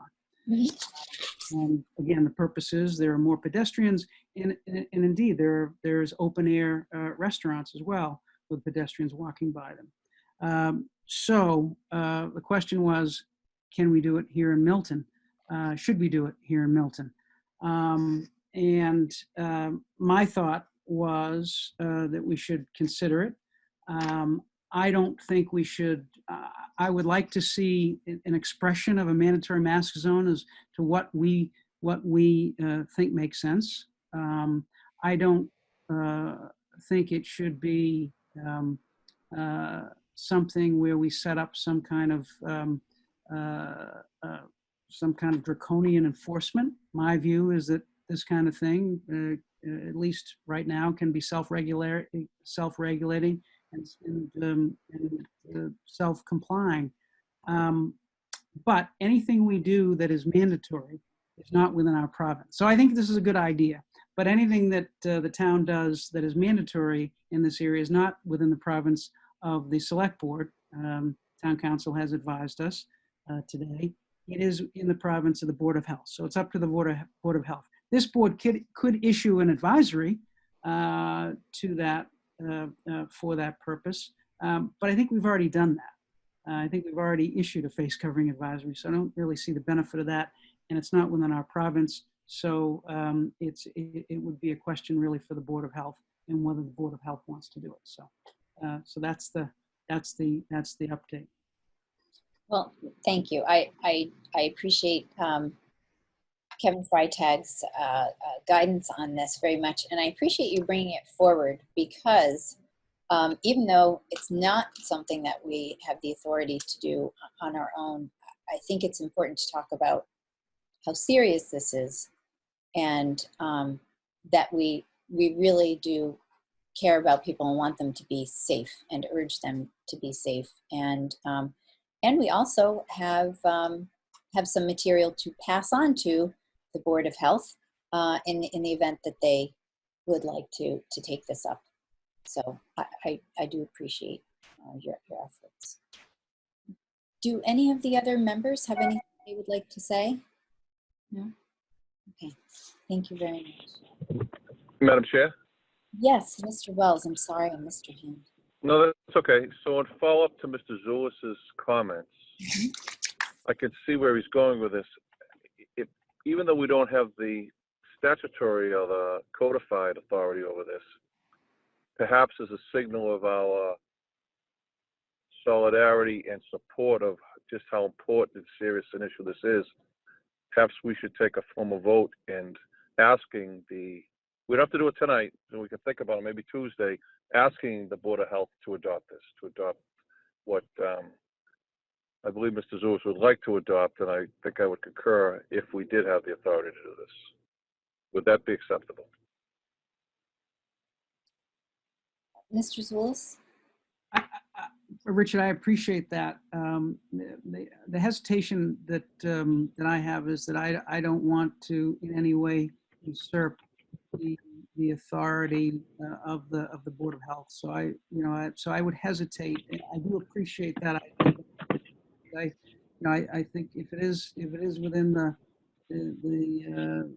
authority of the Board of Health, then I wouldn't want to interfere with that. Okay, how about a lesser thought then? Perhaps we should ask Mr. Dennehy to confer with Roxanne and perhaps Caroline on this and see, just to kind of let them know that we're discussing this and see how they feel. We got a thumbs up from Mr. Dennehy, and I have to say I actually did mention it because I saw Musto the other day. But it would be great if Mr. Dennehy could pass on some of the information from Mr. Fight.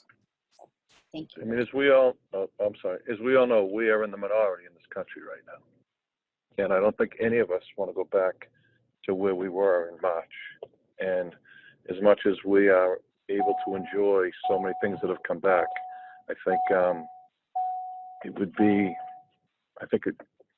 the conservative, whatever we can do that takes a conservative and a protective step for the citizens of Milton, the people who come to Milton as well, it's probably a good thing. So I'd be happy with that. Michael, if you're all right with that, I'd be happy with it as long as Michael kind of someone has that conversation, let them know that it is on our radar, even though to make that decision isn't within our purview. Right.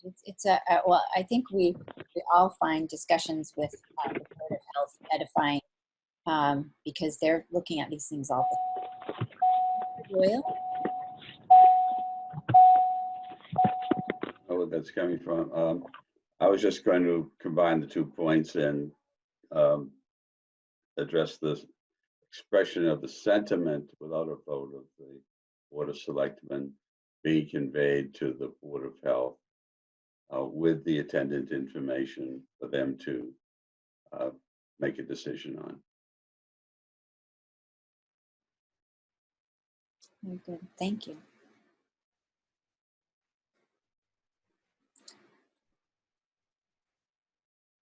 Excellent. Arthur, did you intend that as a vote, or is that just your?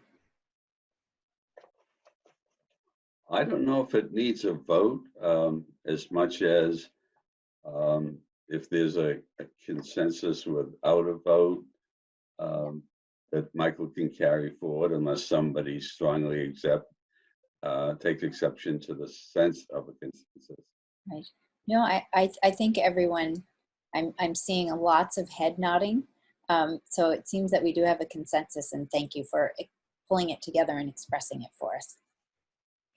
Great. Just wanted to be clear. I don't want to move on from something if people aren't ready. Very good.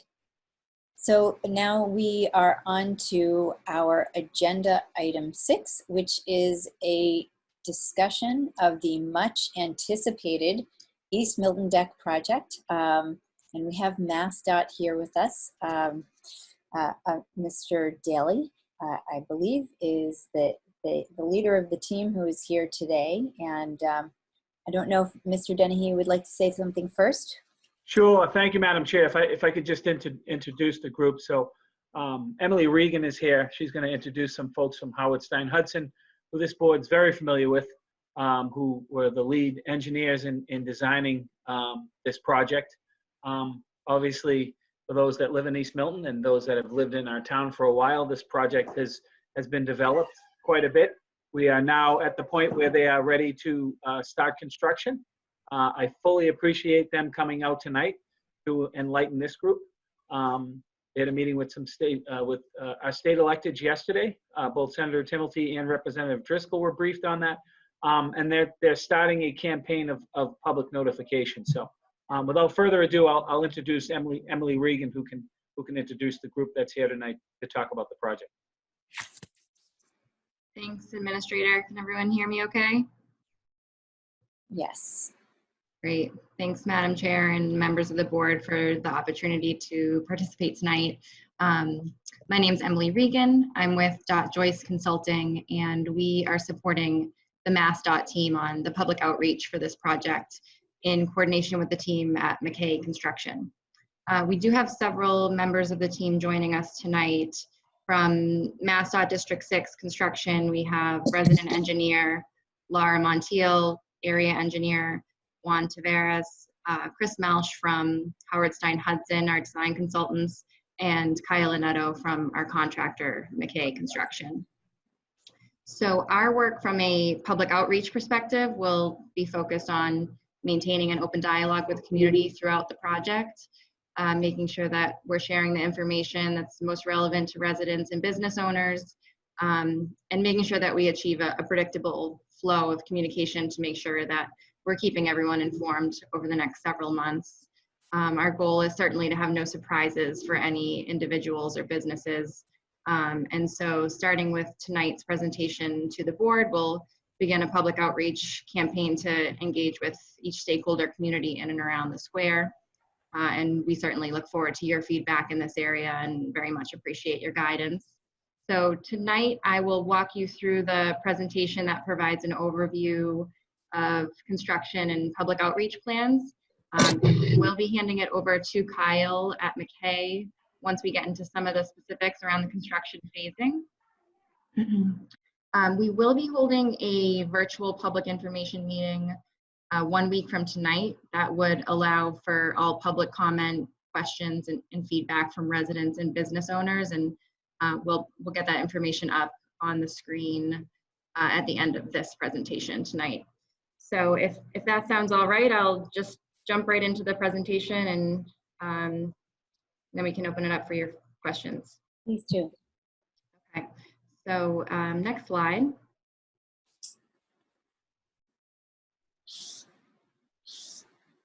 Thank you. What we're looking at here is a high-level view of the project area and the first 3 phases of work, which we'll be working to complete before the end of the year to minimize the duration of the construction impacts. Kyle's going to get into some fine detail on each phase, what the work entails and when it will be happening. But from a very high level, you can see phase 1 in blue that works from south to north from Adams Street onto Granite up to Bassett. Phase 2 in red that works north to south from Adams along Bryant to Boulevard. And then phase 3 in green, which will start at the north of the park and then move to those 3 areas that you see down at the south of the park. So these 3 phases represent the surface road work, and that will take us through the end of this year.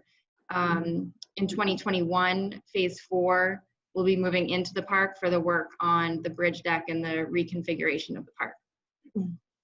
The next slide is a look at one of the final design renderings from our partners at Howard Stein Hudson. You all are likely familiar with this image from the design planning process, but just as a reminder of the work that will be taking place. So we'll be beginning with the modifications to allow for traffic calming and safety improvements for Adams Street, Granite Ave, Bryant Ave, Boulevard Street, Edge Hill Road, and Bassett. This includes milling and paving all the roadways, modifying lane widths to make room for bike lanes, replacing all traffic signals and updating signal timing to improve traffic flow, and demolishing and reconstructing all existing curbing and sidewalks.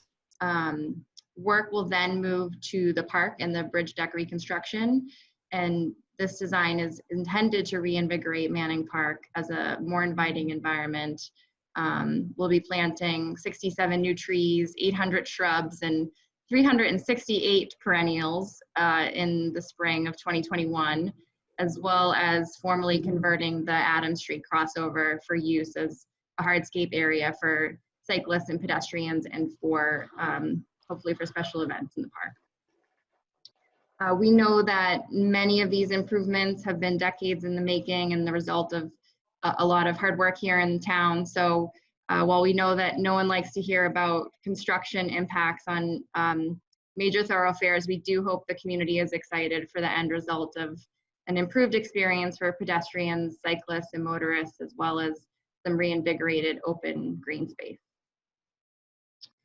Next slide, please. Oh, actually, one more slide. I just covered off on all of that too. Great, thank you. So I know the team has put a lot of thought into how best to minimize impacts on the community throughout construction. That's why we're pursuing this phased approach and are eager to get to work to complete all the road work by the end of this year in phases 1 through 3. As I mentioned, we're certainly committed to consistent communication with the board, the town, residents, and business owners, and we have begun some individualized outreach to the businesses along Adams and Granite that will be seeing the earliest construction impacts. And I'll have Kyle speak a little bit to this when he dives into phase 1 details. The construction hours during the first 3 phases of work are limited to 7 a.m. to 3 p.m. We will maintain 2 travel lanes during rush hour from 7 to 9 a.m. and always 1 lane during other periods throughout the day. And there will, of course, always be pedestrian and bike detour access at all times throughout construction. Next slide, please. So we are still about 4 weeks away from the start of phase 1, and so are in the early stages of our public outreach. But this slide has an overview of the approach we'll be taking. We have been in touch with Chase Berkeley at DPW on the placement of 2 electronic notification boards that'll start to provide information, I believe, as early as this week and throughout the project. We'll be establishing a MassDOT website to host project updates, and we'll be refreshing that at least monthly and more frequently as needed. And then in addition to hosting next week's public information meeting to answer questions and solicit feedback, we will host additional public meetings as the project progresses and as we approach milestones that may necessitate additional public notification. We'll also be sharing updates on social media via Twitter with the hashtag to be determined for this project, but that would allow residents to easily follow any news or changes, and also for us to quickly identify any conversation that might need us to respond. And then of course we'll be coordinating on an ongoing basis with public safety officials regarding traffic details and other safety concerns. Next slide, please. Okay, so this slide has a very high level look at the schedule that starts with site enabling and runs through the end of 2020 with phase 3. The site enabling work, which Kyle will speak to a little bit on the next slide, will be about 2 weeks in duration, and we're slated to begin that work inside the park on August 3rd. That would put us to around August 17th to officially break ground on phase 1. Each of the first 3 phases, we're working within a 4 to 6 week estimated timeline, and so if all 3 phases were to be completed in that earliest window, the completion of phases 1 through 3 would be right around Thanksgiving. And if each of the 3 phases were to take us the longest amount of time, we'd be finishing up these first 3 phases right at the beginning of January. And then phase 4 would begin in the spring of 2021. So for the next slide, I'm gonna turn things over to Kyle Annetto from McKay, and he's gonna talk through the site enabling work as well as some of the specific impacts and details of the first 3 phases. Thank you, Emily. Good evening. We appreciate your time and letting us share the project with you. I'm Kyle Nutter with McKay Construction. I'm also here with Rob Robinson, who's the project manager for the project. We're very excited about this project, and we understand the importance of this project to the community and have been listening for the majority of the week and last week to local businesses and residents and appreciate their concerns. And we will do everything in our power to accommodate the town and the local businesses, especially in this time of COVID-19. It's a tough time for everyone who has a business, especially one is Fitness Unlimited. I guess they actually purchased their business weeks before COVID hit. So to start a business and to survive through it, it's been very good.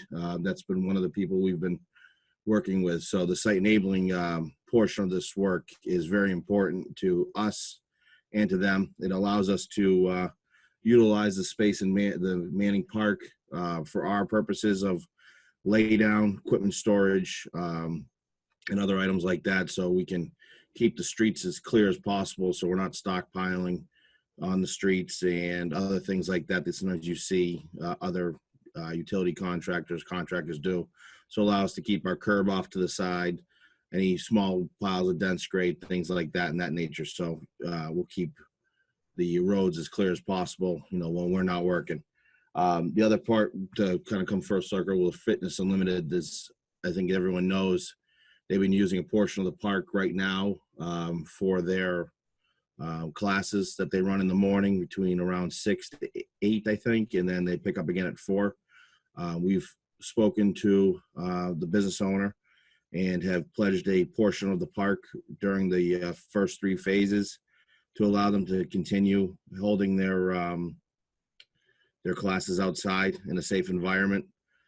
So we're currently working with her now and establishing a portion of that laydown area so she can be separated from our activities and that she can still continue with those classes. So that will be the first 2 weeks there where we'll be moving in to the park, removing trees, the light poles, stockpiling those off-site, and basically kind of clearing out the middle of the park. We are going to keep the exterior walls up in the park, as you say, so on the back side of the curb, so we can maintain a safe walkway around the park, and we'll be fencing off the park for security, so pedestrians don't wander in. And again, we're separating the fitness unlimited classes from our activities. So that's the kind of the long and short of the enabling phase. And then we'll move into phase 1 mid-August. I don't know if you want to jump to maybe slide 9. So phase 1 there is in the blue, where we'll start on Adams Street and work our way with traffic heading north to Granite to Bassett. This portion of the project is some conduit for lighting and conduit for traffic control interconnect, so all these sections can talk to each other and know the sequencing. Also curbing, sidewalks. We will most likely hold off on plantings at that time due to the time of year and that the plantings have not obviously been procured yet. But we'll make those tree wells safe for passage. What we tend to do is we fill them with a plywood with like skateboard tape in a sense on top of it, so it's a non-skid surface. And then we'll restore those walkways as we move forward, knowing that this is probably the most congested part for pedestrian traffic and bicycles along this. Also, access to these businesses that need access and need people. They've been very good. They've also offered, I guess, there's back entrances to their stores, but our first and main priority is to keep their front entrance open during their business hours at all times. And we're very well versed. Our crews are very well versed in urban environments like this where we have to deal with actual storefronts and keeping them open at times. So we feel confident we can achieve this. And we'll work with everyone. If there is an issue, we'll work direct with the owner and correct the issue immediately. We make ourselves very available to the community, and we pride ourselves in that. Then once phase 1 is complete, we will jump over to phase 2, which is actually it's a minimal impact. United States Postal Service is on the corner there of Adams Street and Bryant. Their entrances and their ADA entrance will be open and remain open at all times. Luckily, they're off to the side and not really in the area of impact of our work. And then if you move down to the Shell station, we actually leave those aprons alone, and that allows them to have vehicular traffic coming in and out unimpeded. So they should have minimal impact to their business as well. And then there's one other, I guess, office building on Boulevard and Bryant that I guess currently has been purchased by a local dentist, and they're now in the process of remodeling it. So we will work with that contractor so we can reduce the congestion, because as we all know, when you're working on a building, they have load in, load out, trash, people going in and out, and that sometimes will restrict traffic as people like to double park and stuff. So we'll give them and educate them on how they can do it safely, because there's plenty of room actually on Bryant Ave there as you go down the on-ramp for parking and things like that they can utilize and work efficiently. Once phase 2 is done, we're going to move on to phase 3. Phase 3 starts at the north part of the park towards the Adams Street upper part, and Granite towards Bassett is that loop around the police and fire memorial. We don't do much there with that memorial and that lawn. It's more sidewalks and kind of pushing out the curb in a sense. Then again, there's no businesses. The only thing that portion would affect is there's 5 parking spots along Adams Street that we would be taking. And also another portion of the project, I think if right across from Brugger's Bagels there is we're extending the island down because some of those parking spots are actually kind of short. And I actually parked in one the other day, and I have a small F-150 truck, and the back end of it actually kind of sticks out in traffic. So I think the intent was to extend that so you have more protection for pedestrians and parking. So we'll be taking a couple spots permanently there, but that's the design intent. Then once that is complete, we'll move down to the Bryant and Granite Ave section, where we go and do the portion over 93 with those sidewalks there. And then the last is the island at Adams Street and working in front of the firehouse. We understand the firehouse is obviously a 24/7 operation, and it is very imperative to the community. So we always make sure they have clean and clear access while we're doing our work at all times. And we'll work with them as well, phasing aprons and making sure that they have complete control of their space at all times, so they don't feel restricted and we don't impede any responses or anything like that. And then phase 4 is, as you all know, it's the park itself, which we're a very unique company. We're actually pretty well tailored for this project, where we are very strong in road work and surface work and utility work, but we also have completed large parks in the area. Recently, we did 8-acre park, in Somerville, Lincoln Park. It's one of the biggest green spaces in Boston metro area, along with Martin's Park. That's next to the Boston Children's Museum. There's a memorial park for Martin Richards. So we're well versed in all of these areas of work. And that we'll spend more time with in the spring and fall, depending on how the plants lay out and do. But the park itself is pretty simple on our standpoint, and it will be a beautiful addition.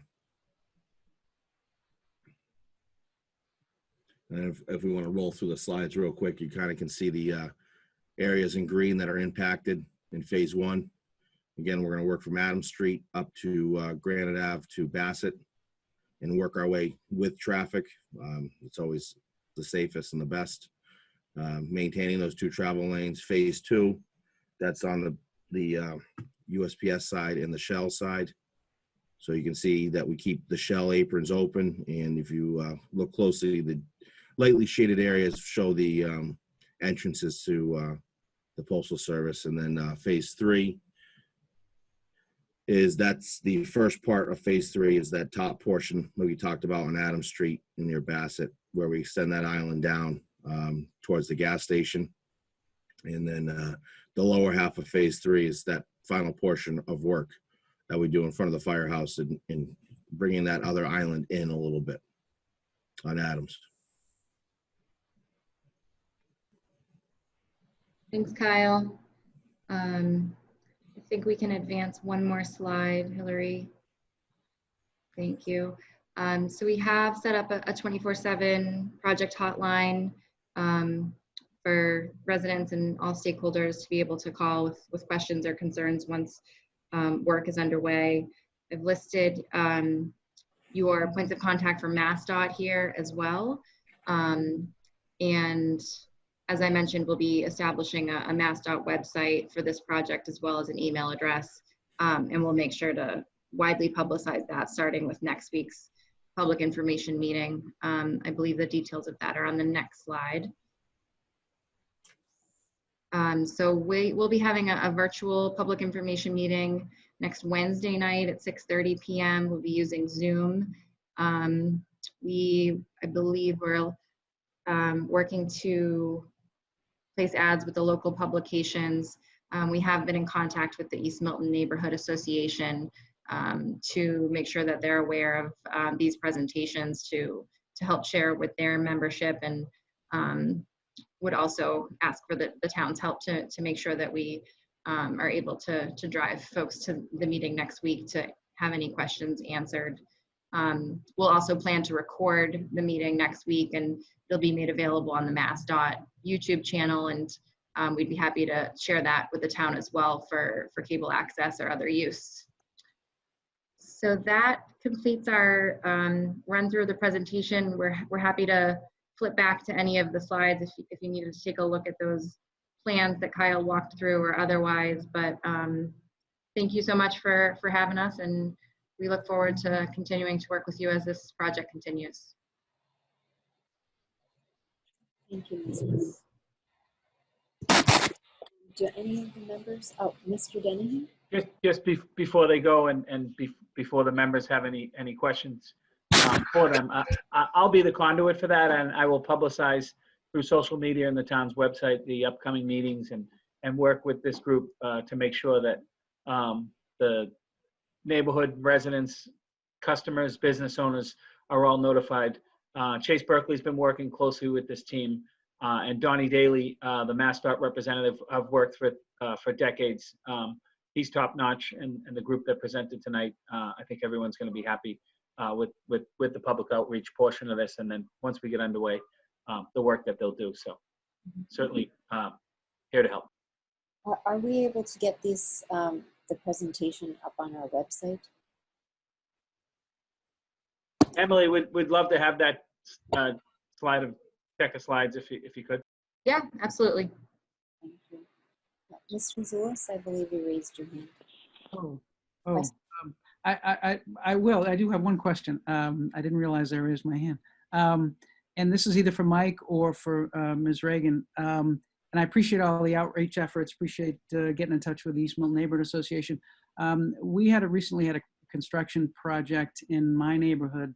And one thing they did was to leaflet the houses, which brought it home and made people aware pretty well. I don't know if there's a plan to do that or if there's a way to do that in that neighborhood, but it was pretty effective with making people aware in my neighborhood. So I don't know if that's a plan, but it's just a thought. Mr. Wells, your hand is up. Would you like to say something? So just to follow up, that this comes from the neighbors, and they are to the team. As all of us know, they're anxiously awaiting, or we are anxiously awaiting this in East Milton. Just one quick question, Mike. Then you might be able to answer this. Do we know where this is going to be a long-term project? Where they're going to store the equipment at night? I'll defer to. Any equipment that gets left? Yeah, I'll defer to Kyle. There was some pressure. One of the construction projects in East Milton some time ago that they were tying up some of the municipal parking spots along the Granite Ave. I can assure you that's not going to take place. Public Works facility is about 2 miles away. We have more than enough room to house some of the equipment there. But I would venture a guess that some of the equipment, if MassDOT would allow it, would be housed on the deck if necessary, just for convenience of working hours, since they're working in such a small time frame from 7 to 3 and trying to minimize those commutes going each way. But they have been working with Chase Berkeley to try to figure all this stuff out, and it'll all be ironed out before the project gets going. But I'm not sure if Emily or Kyle want to say anything else on that, but they've been working closely with DPW about housing equipment.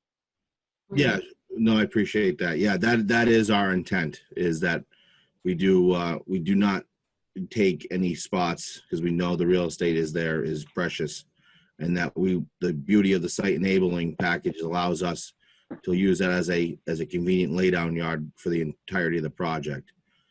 So we'll always work within the limits of that. When we're out in the street, we'll be out in the street, and we'll bring that in. Most of all of our equipment for this project, when we're doing the road work, is either rubber tired or rubber tracked.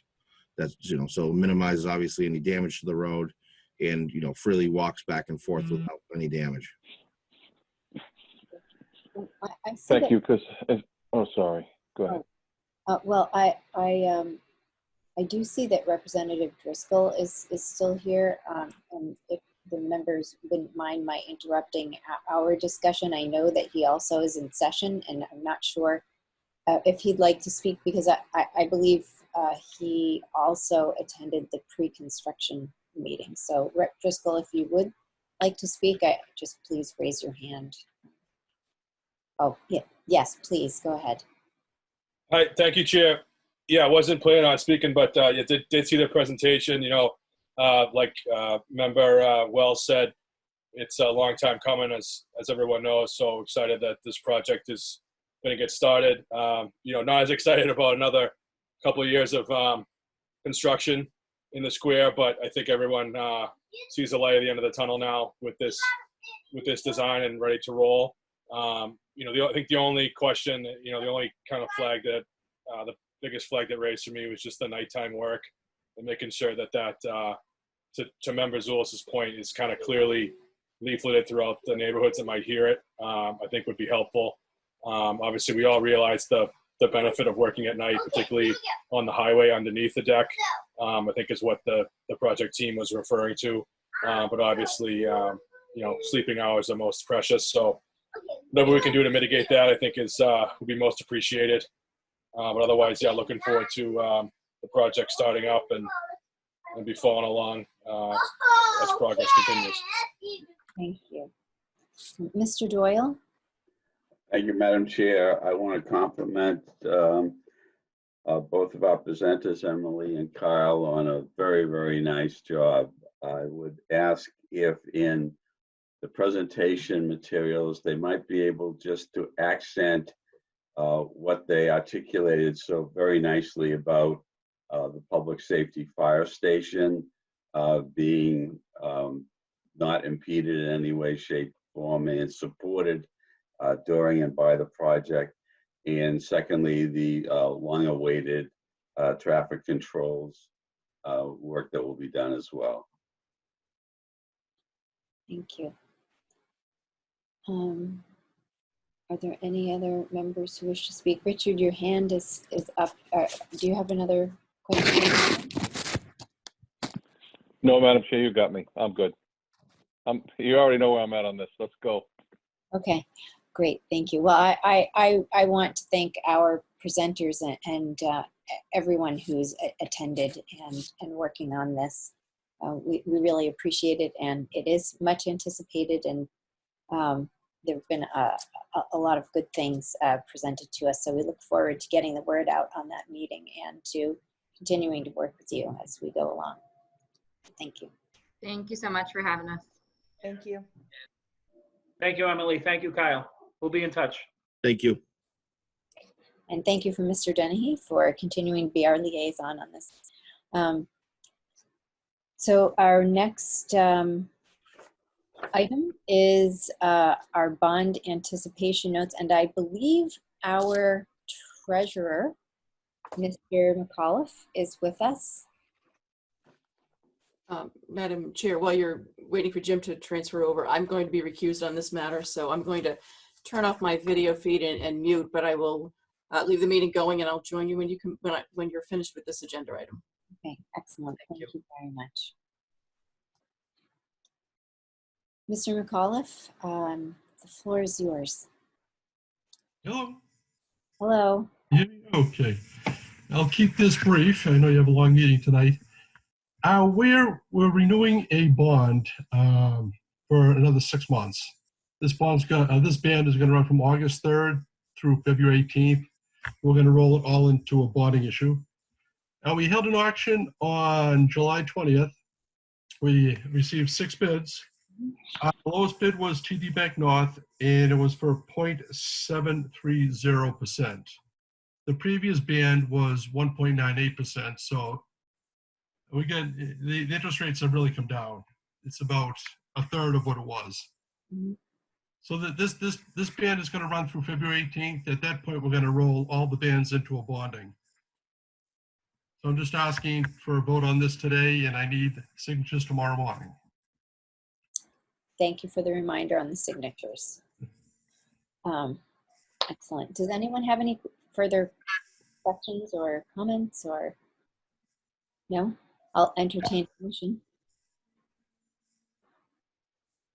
I'll move to award the $810,000 Town of Milton, Massachusetts bond anticipation notes dated August 3rd, 2020 and maturing February 18th, 2021 to TD Bank in a net interest cost of 0.73%. I'll second Mike's motion. Excellent. Any discussion? No. All in favor, Mr. Doyle?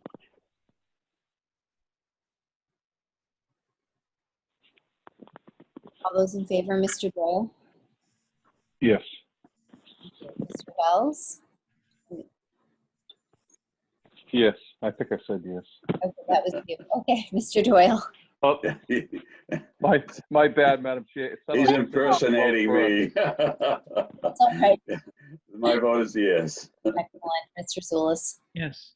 And Ms. Collins, yes. Thank you very much. That's going to be the record of the evening, I see. Okay, Hillary has the bonds of the band in her office. If you want to try and sign them. Excellent. So I don't know if you need us there any special by any special time. Do you? The sooner the better, because the clerk has to also certify them prior to FedExing them out. Okay. Thank you. That's very important to know. So does anyone have any difficulty getting there tomorrow morning?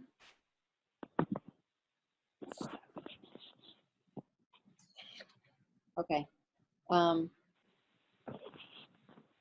Thank you. I'll just wait for Ms. Conlon to rejoin us, and then we can move on.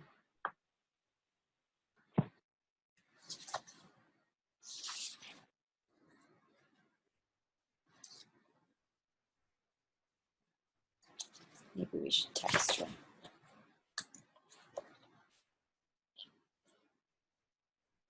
Madam Chair, I just sent her a text to come on back. You did. Okay, good. Thank you. Faster than I am.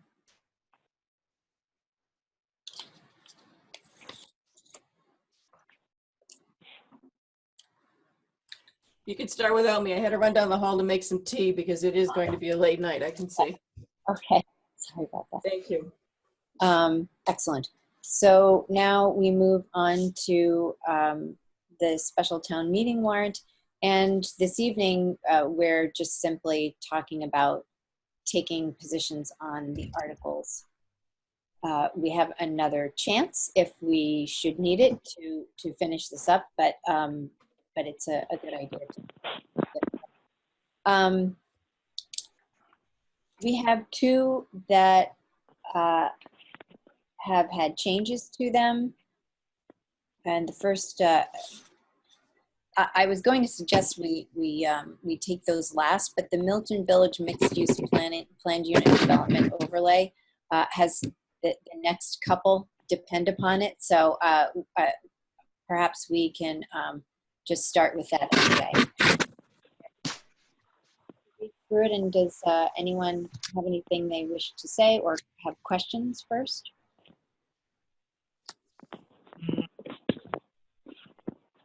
Ms. Conlon? Well, having served on the Master Plan Implementation Committee until later tonight, I think this is a good result that we had a compromise between the planning board and Alex Whiteside, the former chair of the planning board, who had offered a lot of comments. I think the changes that were made were good and were warranted, and the planning board should be complimented for working out some compromise language. I'm hoping that by putting this zoning in place, we might have some development in Milton Village that will better serve and reflect what the community would like to see in that area, as opposed to some of the developments that come in seeking a comprehensive permit that really trump all of our zoning. So hopefully this is going to be a good, assuming it passes, and I hope it does, and I hope that this board will support it. I think that this has been a long time coming. It's been in the works for 3 or 4 years. A lot of effort has gone into it. This has probably been the most vetted piece of zoning, at least in recent memory, where we had traffic analyses done, build out analysis, an outside consultant, many public meetings, and then some additional changes after the warrant went to print. So I hope that the board will support the recommendation for Article 1. Excellent, thank you. Yes, I think that was 65 public meetings. Something like that. Yeah, on the webinar. But yes, I have to say that I'm very pleased with, I think it's now an even stronger bit of zoning than it was before. And does anyone else have anything they wish to say before we take a vote? Okay. I'll entertain a motion. I'll make a motion, Madam Chair, I concur 100% with what Katie said. This is definitely a strong move and a positive move for us. I'll make a motion to move this forward. All those in favor, Ms. Conlon? I'll second the motion. I think it's to support the recommendation of the warrant committee as well as move it forward. I think that's what Richard meant by move it forward. Right. I did, yes, that's correct. I'll second that. All those in favor, Ms. Conlon? Yes. Mr. Doyle? Yes. Mr. Wells?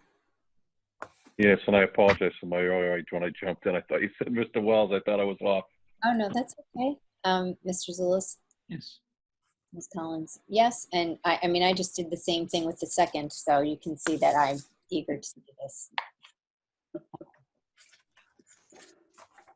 Excellent, thank you. So the next two articles, the Milton Village District Improvement Revolving Fund and the Milton Village Historic Preservation Revolving Fund, are companion articles to the Planned Unit Development Overlay Zoning.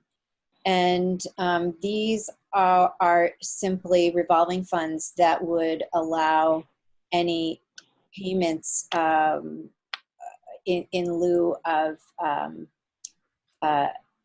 bonuses for density to be paid into these funds, and then for those funds to be used in this district for either district improvements or historic preservation in that area. So would someone like to make a motion to support the recommendation? I'll make a motion to support the recommendation of the warrant committee with respect to Article 2. Second. Thank you. All those in favor, Ms. Conlon? Yes. Mr. Doyle? Yes. Mr. Wells? Yes. Mr. Zulus? I almost jumped in, Richard. Yes. Ms. Collins, yes. Okay, excellent. So the Milton Village Central Ave PUD affordable. Yes. Madam Chair, I think I just need to make the motion with respect to Article 3 as well. I only made the motion. Oh, my apologies. I'll make a motion to support the recommendation of the warrant committee with respect to Article 3. Thank you. I'll second. Okay.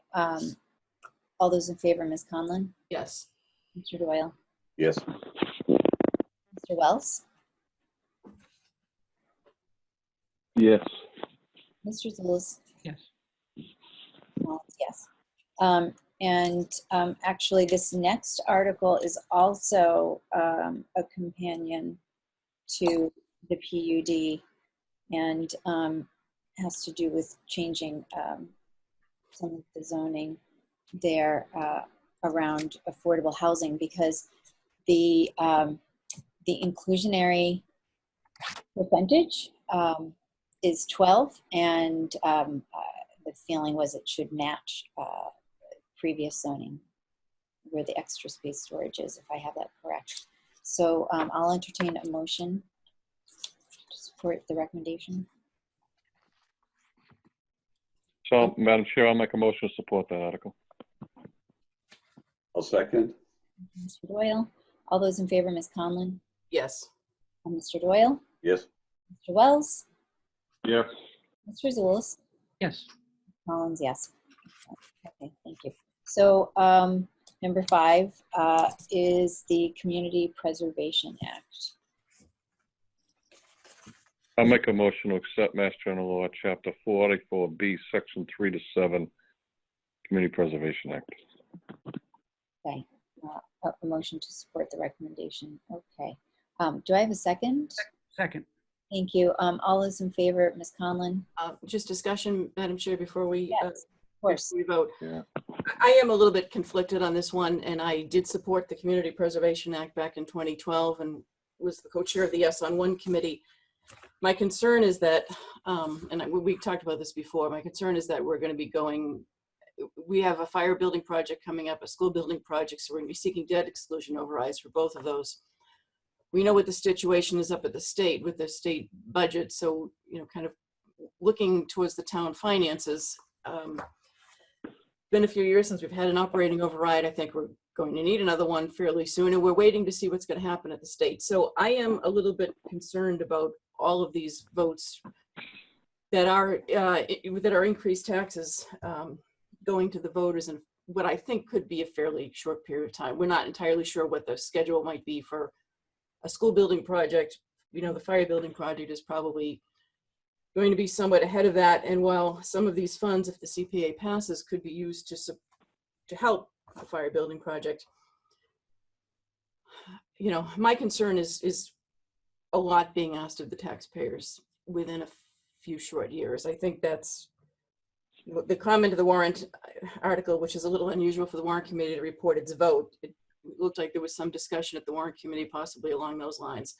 So, it would be great if Milton had passed this a long time ago. We would have raised an awful lot of money that we could use for affordable housing, for open space, for historic preservation. I'm fully supportive of the concept of the CPA. My concern is a lot being asked of the voters and the taxpayers within a fairly short period of time. So I am conflicted. As much as I would like to see us build up a reserve for some of these very worthwhile projects, that's my concern. I just want to put that out there. I know there's different views on this, and again, it's a matter of being conflicted on this one. Does anyone else wish to say anything? Madam Chair? Yes. Mr. Wells. So I concur with Katie's point to a point, and I remember the fight the first time to try and get this. Anytime we ask the citizens for an additional dollar, it's tough.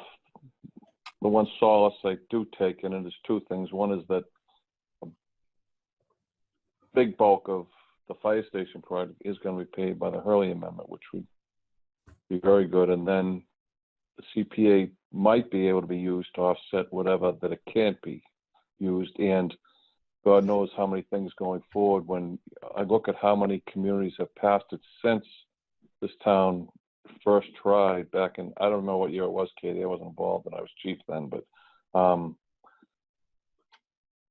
don't know. I think in this case, I'm actually willing to leave it to the voters and let them decide. Would anyone else, other board members, like to say something, Mr. Doyle?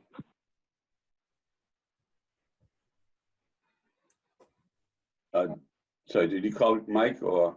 No, I called you Mr. Okay, thank you very much. I can understand what Katie is saying in the times in which this is being presented. At the same time, we have to reflect upon the opportunity that is being lost to the town of Milton and the length of time that that is likely to continue into the future.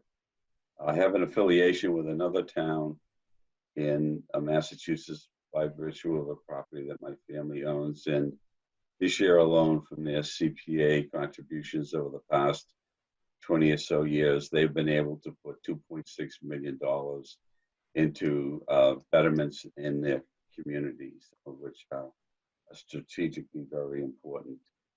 And our not moving in this direction means that monies that would otherwise be coming to the town of Milton are going to other communities for their benefit.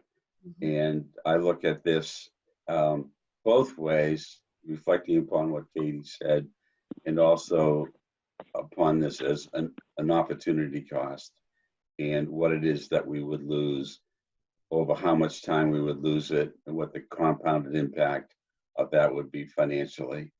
And I think a financial analysis would show that that would more than offset what is not a large tax increase on the average, but for everyone, a tax increase is nevertheless a tax increase, and we have to realize that and respect it. So I would concur with the summary statement permission that we remand this to the voters for a decision. Mr. Zulus? And I appreciate those comments, and I will just add that the CPA, as we all know, is different than a debt exclusion tax increase. It's different than an override tax increase. This is a tax increase. It gives us the opportunity for those matching funds from the state that Arthur mentioned. And it also allows us to exempt the first $100,000 from the homeowners, from the tax. It also allows us to exempt, and we will, low-income residents and low to moderate income seniors. So, and then finally, as Richard pointed out, it does provide the opportunity to use these funds raised in this way with the state match, with the exemption for low to moderate income seniors and low income residents, and with the first $100,000 exemption for all residents. It allows us to use some of those funds, we hope, for the fire stations in the short term. So for all those reasons, I think this is a very important time to do this, and I think the voters have the opportunity, should have the opportunity to weigh in on it. Thank you. And I have to say, I'm concerned about people's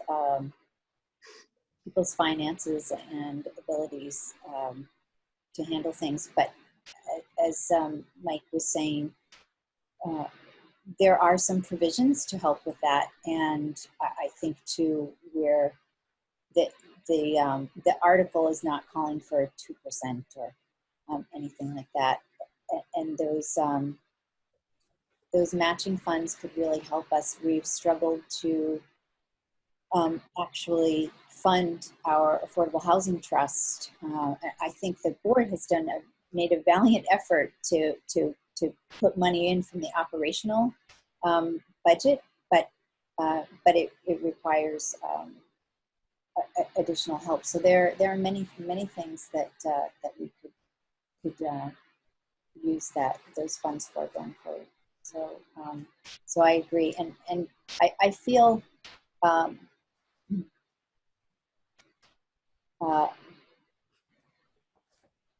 grateful that actually it is on the ballot, because then residents really do have a chance to consider this themselves and weigh in. So as Richard said, we have the opportunity to let the voters speak in this case. So, Madam Chair, yeah, no, there's no question the voters are going to decide it. So I voted to submit the article and let town meeting and the voters make the decision. I have a question, I think, for town council or maybe for Mike Zulus. Is there, just taking a quick look at this recommendation, is there any requirement as to which election we put this ballot question forward, assuming that town meeting passes it? Do we have the leeway to decide that at a later date? I know that the last time we did it at the presidential election, and I know there's some guidance that that's the way to go. My sense is it's not, but that's just a personal opinion based on the result in 2012. And I think it would be better at a town election than at a presidential election. But I'm wondering if we have the leeway to make that decision later, assuming town meeting passes this, which they probably will, given that town meeting passed it before. Mr. Freitag? I don't have the question to that in front of me. I'm looking at DLS has issued a lot of information regarding the adoption of the CPA. I'm looking through that right now. I don't see the answer immediately, but I'll get the answer to you as soon as I can, Katie. Okay.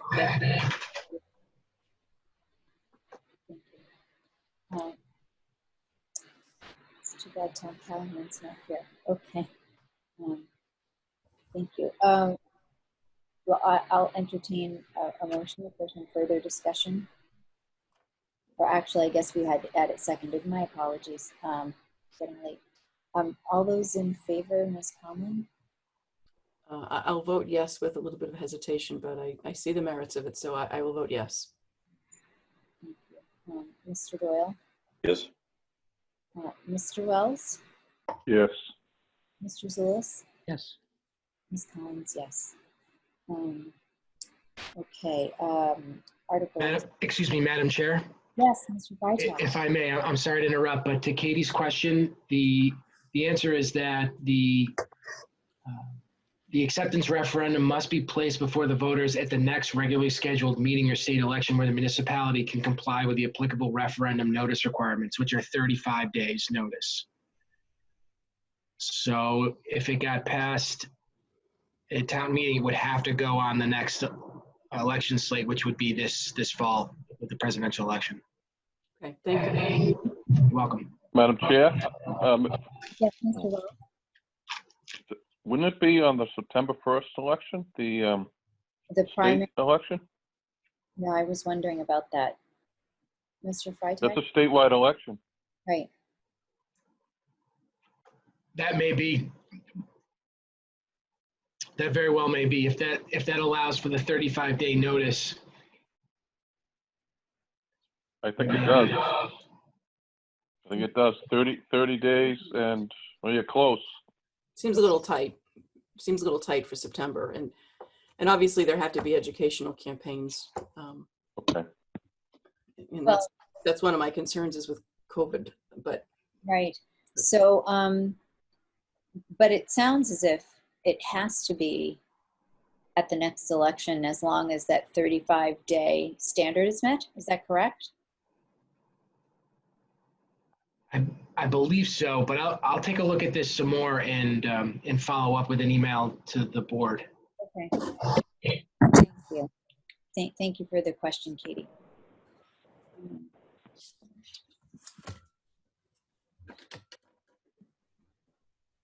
Excellent. Okay, so the next article is amend zoning bylaws provision of affordable housing, Article 6. Does anyone have any questions? This is related to the Great Estates PUD bylaw. It's a bit of an updating to allow for a change to the special permit for Walcott Woods so that they could produce the 6 affordable units. I'll entertain a motion if no one has any questions or comments. I'll move that we support the recommendation of the warrant committee under Article 6. Second. All those in favor, Ms. Conlon? Yes. Mr. Doyle? Yes. Mr. Wells? Yes. Mr. Zulus? Yes. Thank you. So number 7, home rule petition, the prudent investor rule. So I do want to say that Will Adamczyk, our library director, did let us know that the library trustees at their July 13th meeting voted unanimously to support this, and I just thought the board should have that information. I'll entertain a motion. I'll move to support the recommendation of the warrant committee with respect to Article 7. Second. I'll second. Is there any discussion? No. All those in favor, Ms. Conlon? Yes. Mr. Doyle? Yes. Mr. Wells? Yes. Mr. Zulus? Yes. Ms. Collins, yes. Okay.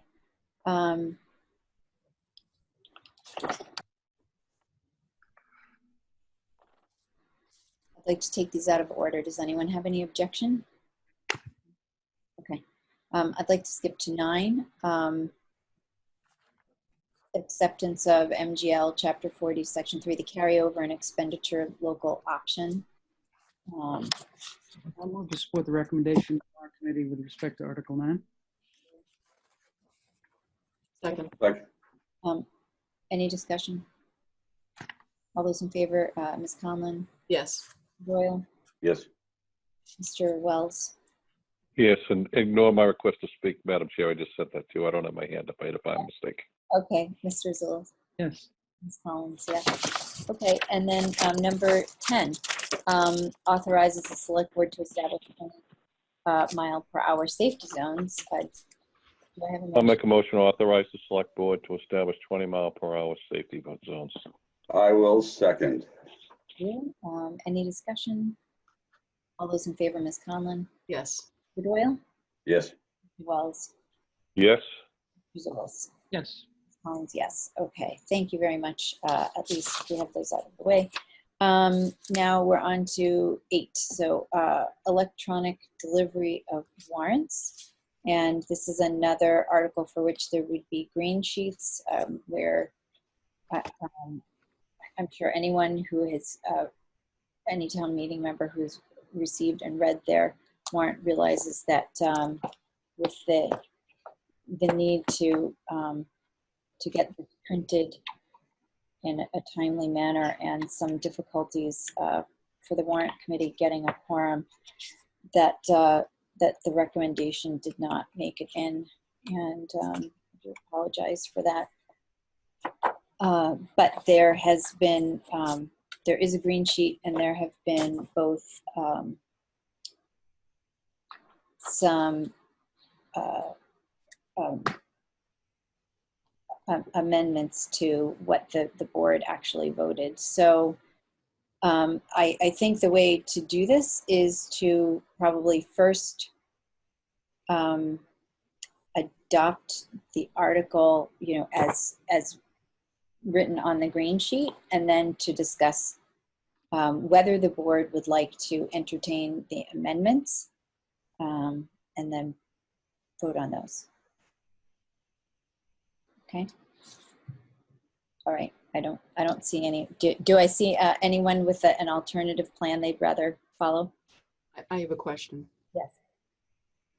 So I was not at the meeting a few weeks ago because I was at some interviews at town hall. It was a daytime meeting, and there was, I thought that the board had already voted to make the change that's in the current, let's call it the current draft of the green sheet. Okay, that has the red language, and any resident of the town who submits a written request to the town administrator to receive a paper copy. Exactly. So I correct me if I'm wrong, I think that's already been supported by the board, because it's the article itself we submitted, but we also presented the warrant committee with this current draft, is my understanding.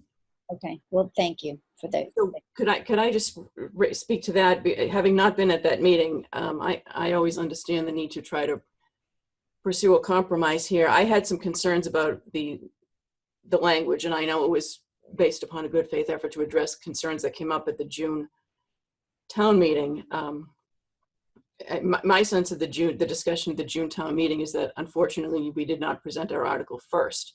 The amendment that was made by a town meeting member really dominated the conversation at a late hour, which is what was stated at Citizen Speak correctly. My sense was to go back with the exact same recommendation to town meeting, because I don't think we had a chance to vet the merits of the article. And the issues that seemed to come up at town meeting were about information, access to information, which can be addressed outside of the bylaw, and we could address through a lot of different efforts, meetings, informational presentations, email blasts. Getting more and more people signed up to the town email blast is important, but for the sake of compromise, I'd be willing to leave it as the board voted at the daytime meeting to include that additional language. It does already state that paper copies will be available in the select board's office, the senior center, and the public library. So I don't think it's necessary to say that anyone who submits a request to the town administrator would get one. I think that can be done outside of the bylaw. I don't view it as necessary, but I understand the attempt to a compromise. I do have some concerns about the language that we received today, and I don't know when the appropriate time to address that is. Whether Mike or someone wants to give a little bit of background on that first. Yes, please, Mr. Zulus. Yeah, I can do that. You know, I think we heard from Leroy and Joe at Citizen Speak, the concerns that were articulated at town meeting and that they have since relayed were about engagement and access, and the fact that the warrant can enhance engagement and access, particularly if it's mailed to everyone's house. So how do we balance that against the desire to get to the place where we want electronic delivery in order to save money and save trees? And so in the discussions that I had with Leroy and with Joe about engagement and access, we went back and forth on a lot of different things. And so the only change the only change to what was approved by the warrant and the warrant committee and this board is to set a date in the future for this to take effect, and to allow engagement and access to continue for the next 2 years, and to give people the opportunity, perhaps with putting a notice in the warrants. And we have, you know, if it goes out 2 years, so that it would take effect January 1, 2023, you'd have, if in a normal, in normal years, you'd have 4 warrant cycles. And so you could put a notice in the warrant saying, you know, if you want a paper copy after December 31st, 2022, you need to submit a notification to the town administrator. That combined with other engagement and other engagement and education, if you will, but more engagement, I think satisfies the concerns that Mr. Walker had, certainly, and I think to a lesser degree, maybe Mr. Sloan. But I think that's while it doesn't meet the goal of getting us to electronic delivery immediately, I think it gets us to the balance of getting to electronic delivery by a date certain, but at the same time having a period of time for engagement and access, and getting the word out to people that if you want a paper copy, you've got to let us know, and you got to let the town administrator know before December 31, 2022. So it was an effort so making that change, pushing it out to January 1, 2023, is just an effort to have a period of engagement and to making sure that we do everything we can to continue the access and to provide access in a new world of electronic delivery. So that's the purpose. So I'd like to speak to that, but I don't want to jump in ahead of anyone else who I've already spoken. So if anyone else would prefer to speak first, I understand that. I'll just ask if anyone else wants to say something. No? Okay. Well, my sense is that 2.5 years is too long. I think we can do the engagement, and we can encourage the access to information and encourage more people to get on the town email blast, to get more acquainted with the resources that are available to residents of the town electronically through the town website. There's really a lot of information that's available on the town website that people just need to be, you know, it needs to be brought to their attention. And if they're getting the regular emails, they would be getting notice if this article were to pass that, you know, that the warrant is now available and that it's online. The goal here is to modernize the bylaw. This bylaw was written a very long time ago, and a lot of communities, which we learned through the research of Jennifer McCullough, who spent a long time looking at different bylaws and talking with different communities, what we've learned is that a lot of communities have moved in this direction. This is a cost-saving measure. Look at what we did this spring. We revisited our budget and made significant changes right before we were ready to go to print, because we're so concerned about what the situation is going to be at the state as a result of the coronavirus. So I don't want to put the cost savings out 2.5 years. I'm just speaking personally. This is my individual view. If we're going to be making paper copies available at the senior center, the library, and the select board office, the way this is currently drafted, those paper copies are going to be available into the foreseeable future.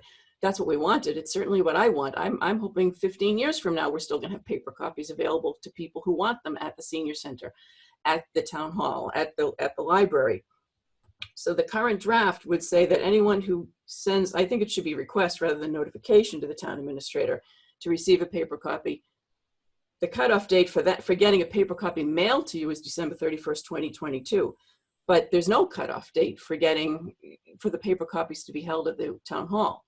So that just seems to be inconsistent to me. I can't imagine that if in April of 2023, a resident calls the town administrator and says, I don't have access to a car anymore, I'm disabled, I've been in the hospital, I'm not able to get out of my house for a while, would you please mail me the warrant? I can't imagine the town administrator or anyone who picks up the phone at town hall not putting that paper copy in the mail, because we're going to have paper copies at town hall anyway. So my sense is that that it's not, the new language is not necessary and is going to prolong the cost savings and modernizing the bylaw, you know, when we can still do the exact same educational campaign and achieve the cost savings and try to put this in place a little bit more quickly. My sense of the June town meeting, and it's difficult, you can't read the room when you're in a virtual meeting, so it's hard to tell for sure, but when we put out notice to town meeting members last spring that we were looking at this, the only comments we got back from town meeting members were all very much in favor of it. I think Lee Michael McLean spoke very well at town meeting to the cost savings and the modernization effort. And my sense is that there are more town meeting members who are in that camp and who want to see us try to move this forward. There's some other necessary changes in this bylaw that would change the role of the warrant committee so that they're not making recommendations on state ballot questions, which we've already discussed they can't do anyway, they're not doing. So we should clean up the bylaw. So I'm hoping to move this forward without putting in language that I think is really well intentioned here, and people are trying to compromise. I'm not sure that this language really addresses the issue that was raised at town meeting. I think we can address it outside the bylaw. So I'm not going to support these changes because I think it's also going to open up, I think, more comments to the new changes at town meeting. And I really would like an up or down vote on what we've put forward. And hopefully we'll get a chance to lead off the discussion and present what we're trying to do here at town meeting. I take Mr. Leroy Walker and Joe Sloan's points. You know, both of them have raised issues about access, but we can address those without changing the language of the bylaw. That's my view.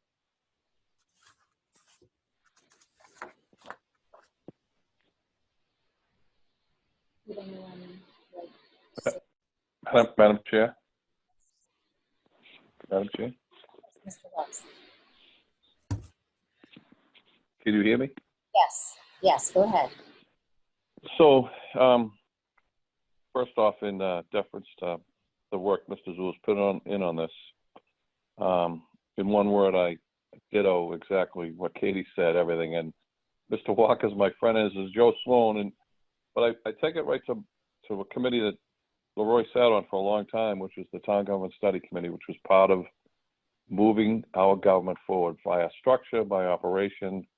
And this is why maybe a small step, $23,000 a year, even 20, it's half a salary a piece. It's a dollar that counts. And I said to Mike Zulus, when you were chair that night, I think if you had spoken first, it would have been a totally different thing. Unfortunately, you had to speak a half an hour into it, but I'm with Katie 100% on this. I'm fine with it as it is. I think we're in a social media. We are an example tonight as we sit here of how effective technology can be, as well as social media, internet platforms. We're running this town from our living rooms. So I want to let it go the way it is, and I intend to vote to maintain the current vote, or the current language that we had. Thank you. Mr. Doyle and Mr. Zulus? I already spoke, I think. So Mr. Doyle, would you like to say something? I think the current language has merit to be put forward, subject to other parties that may want a town meeting to make any changes. I wanted to spend a minute to address, I think, Katie's last two words, education campaign. They're related, but they are two distinct different things. And as we all know, one has to plan a campaign carefully, and the education is the content. And this notion of an education project or campaign came up at town meeting. It came up in the discussion tonight. And one of the things that we might consider is expanding the group of participants. Both Leroy and Joe volunteered. There would be other parties, but we have, if I remember correctly, we could double check on this for the current year, at Milton High School, an advanced placement U.S. government and politics course.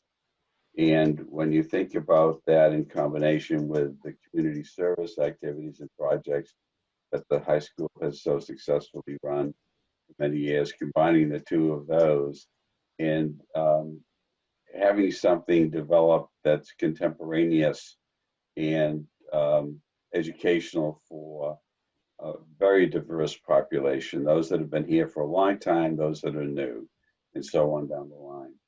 So I'd just like to make that suggestion while on the floor.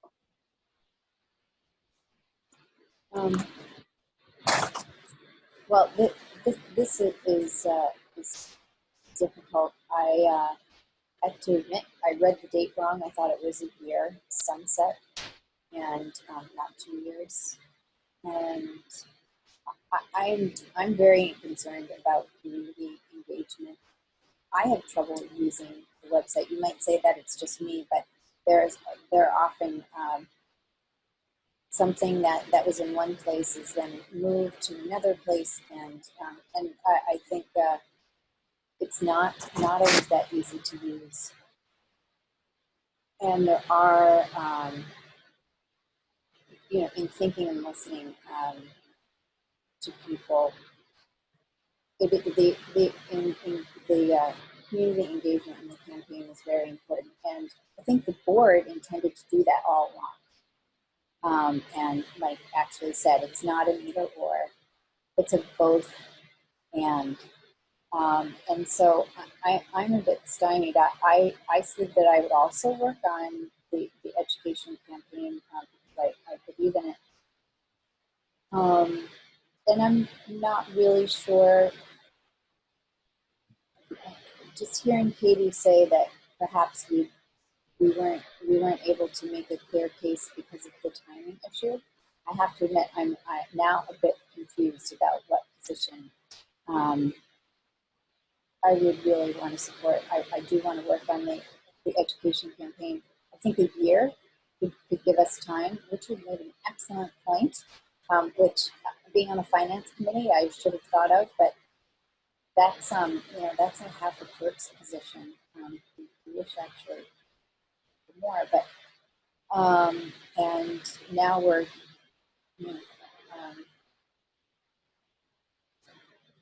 so I have to say I appreciate everyone's points, and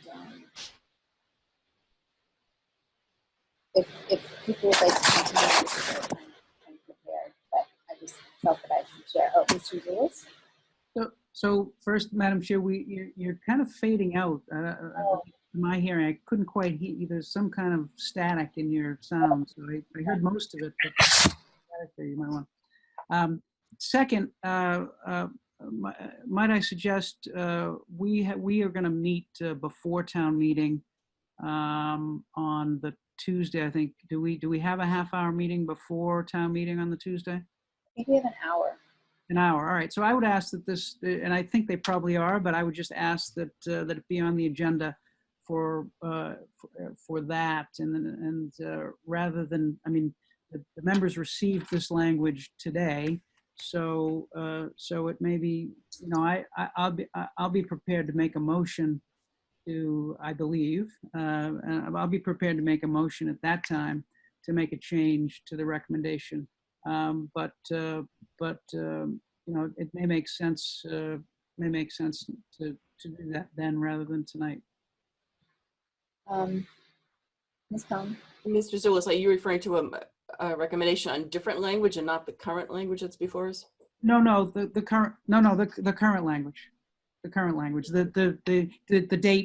date restriction, right? So we've approved the green sheet, right? And so what I'm suggesting is I'll be prepared to make a motion to include pushing out the effective date until January 1, 2023. But it sounds like, at least some of the members want to think about it a little bit, and I think that makes sense.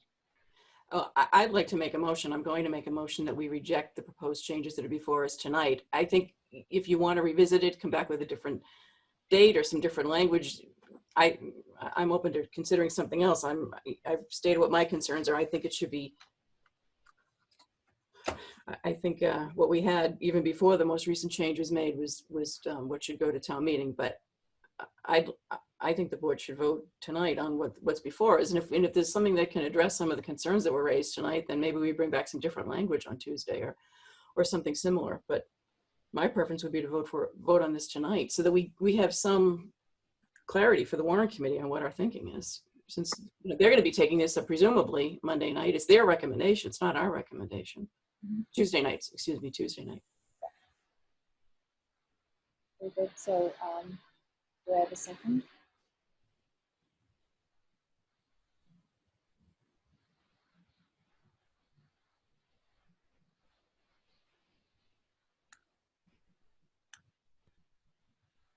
Belinda, are yeah. you there? Wells? Yes. No, the line went dead. I didn't hear anything. I thought I lost the I connection. just asked if there was a second so that we could. Oh, I'll second, yes, I'm sorry. Katie, did Katie, you actually make a motion? I wasn't sure if you did. Oh, sorry, yes. Richard, my motion, Richard, was to not accept, I guess not recommend the changes that have been presented to us tonight. Or not I'll second that motion. All those oh, yes, Mr. Doyle? Discussion purposes, the only thing that stuck with me was the 2023. I'm not so concerned about minimal language recommendations that might help facilitate the process. But I think going out an extra out year, if I can use that term, is unnecessary. So if I may, so Arthur, are you saying that you're concerned about going out at all, or you think 2023 is too far out? That's what I'm saying. Okay. So okay, I got it. Right. Okay. Ms. Conlon? Yes. Mr. Doyle? Yes. Mr. Wells? Yes. Mr. Lewis? No. Ms. Conlon? Yes. Okay. So we will put this up. I know, I don't know what's going on. Can't hear you. Mr. Zulus? Yes, I'd like to move to make the change that the recommendation include the language on or before December 31, 2021, and so that the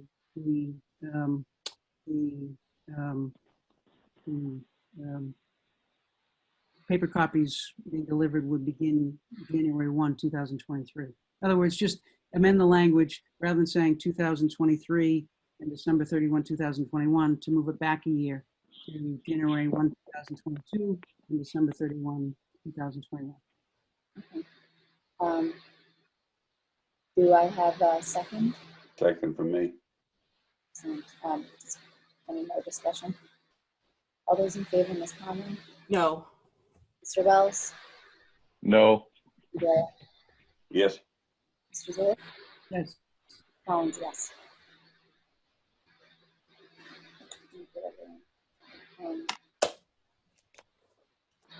Okay.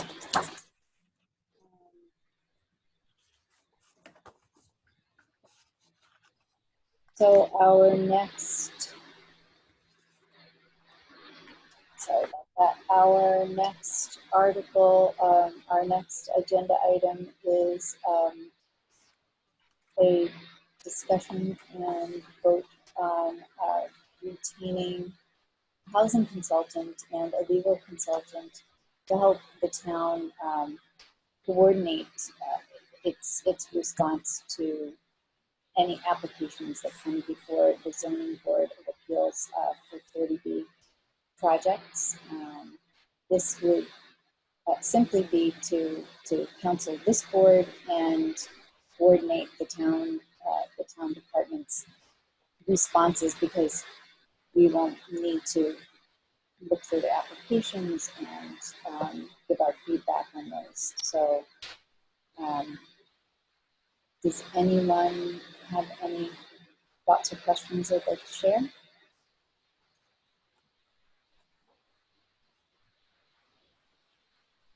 I think it's important that we retain consultants. So I'll move that we retain Judy Barrett of Barrett Planning Group and attorney Johanna Schneider of Hemingway and Barnes to assist the town and specifically the select board with the 40B application process. I'll second. Second. All those in favor, Ms. Harmon? Yes. Mr. Dare? Mr. Dare? Yes. Mr. Wells? Yes. Joyce? Yes. Yes. Now, item 10, discussion and vote of the senior tax work-off program. And I believe we have Mr. Freitag here to walk us through this along with Mr. Denny. Yes, Madam Chair, before I turn it over to Mr. Freitag, I believe this board took a vote on July 1st, perhaps. Some of the neighboring communities have understanding the problem that COVID has presented, not only with town government, but those that choose to participate, not full-time employees. So we had a group of seniors, 21 seniors in our community who opted in to work in a senior tax work-off program. Other communities are contemplating, and the town of Westwood has actually executed that waiver. It was presented to this board to consider waiving the remaining hours that the 21 seniors would need to work to cover their $1,500 tax work-off dollar amount. And after the vote was taken, I had a conversation with town council. Unfortunately, he's going to get into the details as to why he feels that this board doesn't have the authority to do that. And then I can jump back in and talk about some of the measures that we're contemplating and putting into place to try to resolve this issue so that our hardworking and dedicated seniors who signed up for this program, who quite honestly can't come into town hall and can't perform their duties as currently it stands with COVID and town hall being closed. But I'll pass it on to town council, and then I can jump back in and talk about what myself and Christine Stanton and other department heads are working to come up with a virtual solution, if you will. Thank you, Mr. Dennehy, members of the board. Just by way of background, I'll keep this very short. The town meeting in May of 2004 adopted provisions of Chapter 59, Section 5K that allowed for the town of Milton to create this senior tax work-off program. It has been in effect since that time. After speaking with Mr. Dennehy, the board having expressed a desire and in fact voting to try to make some accommodation under the circumstances for the folks that have been not able to complete all of their hours under the program, I reached out to the Division of Local Services and spoke with their staff attorneys regarding the exact manner in which the town could, proceed and take next steps to sort of implement that waiver. And I was informed in no uncertain terms that there was not a mechanism under the statute that would allow for the board to waive the requirement. And in essence, what has to happen here, and what does happen, is that it keeps track of all of the hours that are being worked.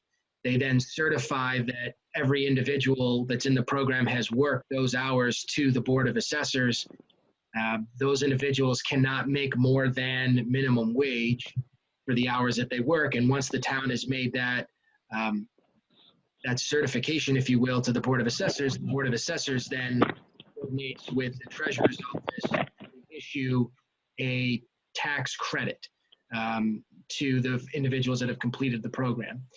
And unfortunately, under the statute as written, there's no way for the town to either provide additional credit that has been unearned or give credit that would be the result of a rate of more than minimum wage for the hours that have been worked. So in other words, there's no way for the town to just be able to make up the difference despite the extraordinary circumstances. What I also would point out is that there is a provision under 59.5K that the town could have adopted but did not, that allows for individuals to actually have the work performed through a surrogate. That was something the town could have taken up back in 2004. It didn't at the time. It could in the future, which would allow people that enter into the program to have, I don't know, maybe a neighbor or a family member complete the hours on their behalf. That's not in the current program. It could be, but as it sits right now, the only way for the tax credit to be issued by the town is for it to be earned. So I wanted to bring that information to the board's attention.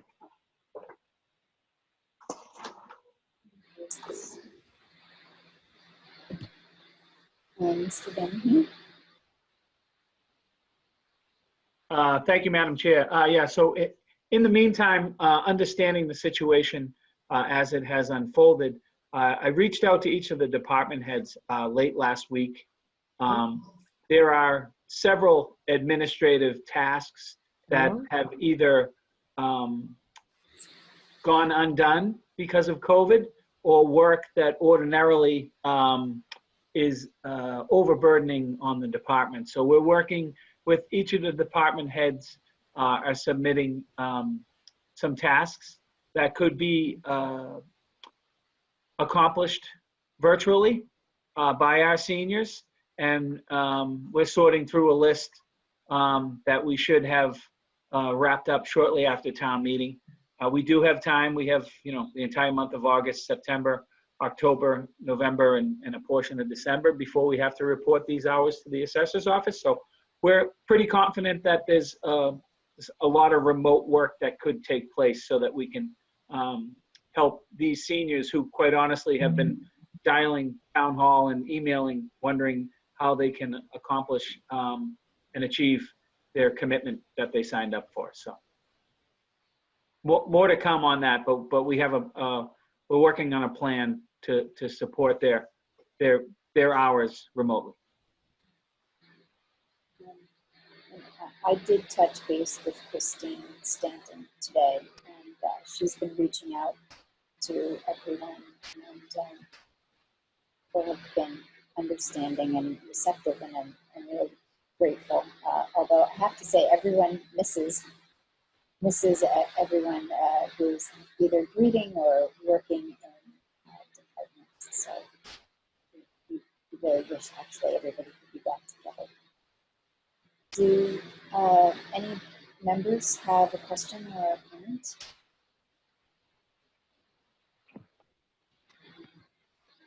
Mr. Wells, do you?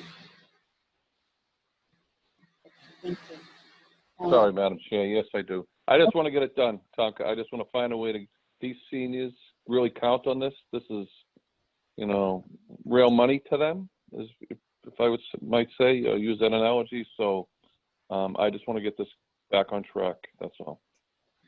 Absolutely. Thank you. So our next agenda item is a discussion funding for equity and justice for all advisory committee. Mr. Zulus, would you like to lead us through this? Oh. Sure, I can do that, or I can defer to Ms. Conlon. It's in part her idea. I will tell you that in talking to prospective members, we have been, that has been asked on more than one occasion. Are there any resources? And so the question is, can we find some resources, at least some to start, in order to help this committee get off the ground? And Kitty, I'll defer to you on anything you want to add to that. But that's the issue. No, I agree with that. I think if we can, I don't know if we have to vote anything specifically tonight, but I think if we can set aside some funds, whether it's seeking a reserve fund transfer or funding it out of our department budget, if we probably don't have, given the cuts we made in for the 2021 budget, we probably don't have the resources within our budget. But I think we should consider it, at least a small amount to begin with, and we can see how it goes. I think we should consider some funding for this committee. Thank you. And actually, we have a donation that I'm working on accepting in the legally prescribed way so that it's done correctly. And when I hear from the resident, maybe I'll be able to share the person's name. But I would think that we may have some more help from residents, but I do think that it's important that we really dedicate some resources to this work, because we're not sure actually what we'll need, but I think it's not only a statement, it just will be needed to do the work. Does anyone else have any? Yeah. So maybe we can ask, in addition to the potential donation, we can ask Mr. Denny if he could add between now and our next meeting in August, if he can identify some potential funding, whether it's in our budget or whether it be a reserve fund transfer. And I think at least in my mind, initially, it's on the administrative level, something along the lines of $5,000 or $10,000 to help the committee with its initial administrative expenses, and then maybe it'll be up to the committee to identify specific amounts and needs. But that's the thought. And again, maybe this is something that we can identify, some kind of funding that we can identify between now and our first meeting after town meeting. Madam Chair. Yes, Mr. Rose.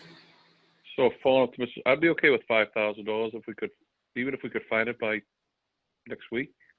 Just put it aside. I think that'd be a reasonable, even given all the things that the current fiscal crisis we're in, and at least it's seed money, and then often money invites other money. Is going to your point, Madam Chair, about donations. Maybe we could find.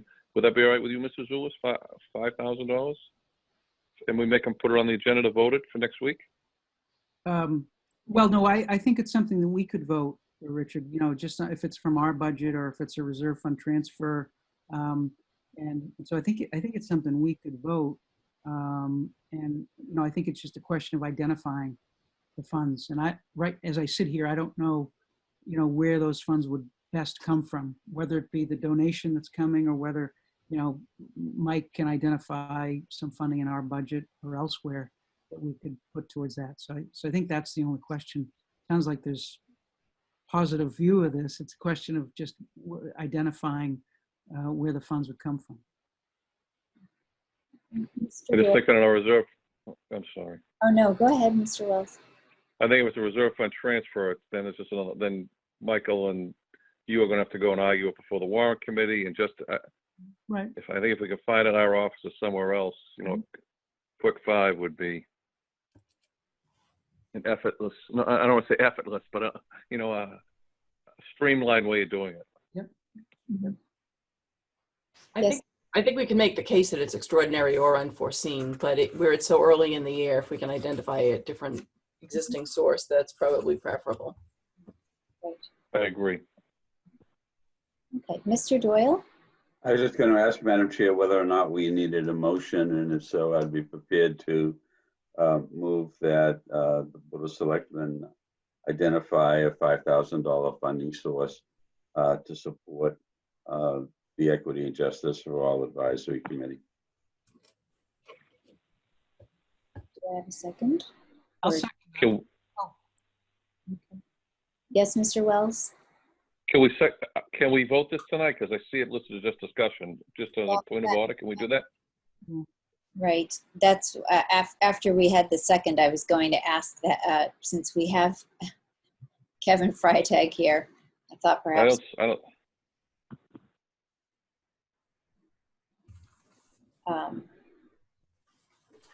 Can we have a determination on that since it just says discussion? Why don't we do this? We'll be taking up I think some of the other business around the advisory committee. So perhaps we can put it on the next full agenda And at that time, so I think we have a consensus around at least a certain dollar amount, and then we'll have the funds identified, or the sources identified. So, yes, Mr. Doyle. Madam Chair, I just wanted to clarify that I was asking the question as to whether or not we wanted to do that, to make a motion. It was an inquiry along those lines. It was not a motion per se. Yes, I think we would like to make a motion, but we're not sure that we can do that at the moment. I So jumped the gun, Arthur, on the second. that's good. That's always appreciated. Okay, so that's next agenda. Sorry, just making sure. So then we move on to appointments for the Equity and Justice for All Advisory Committee. And Mr. Zulus, again, would you like to? Sure. Thank you, Madam Chair. We're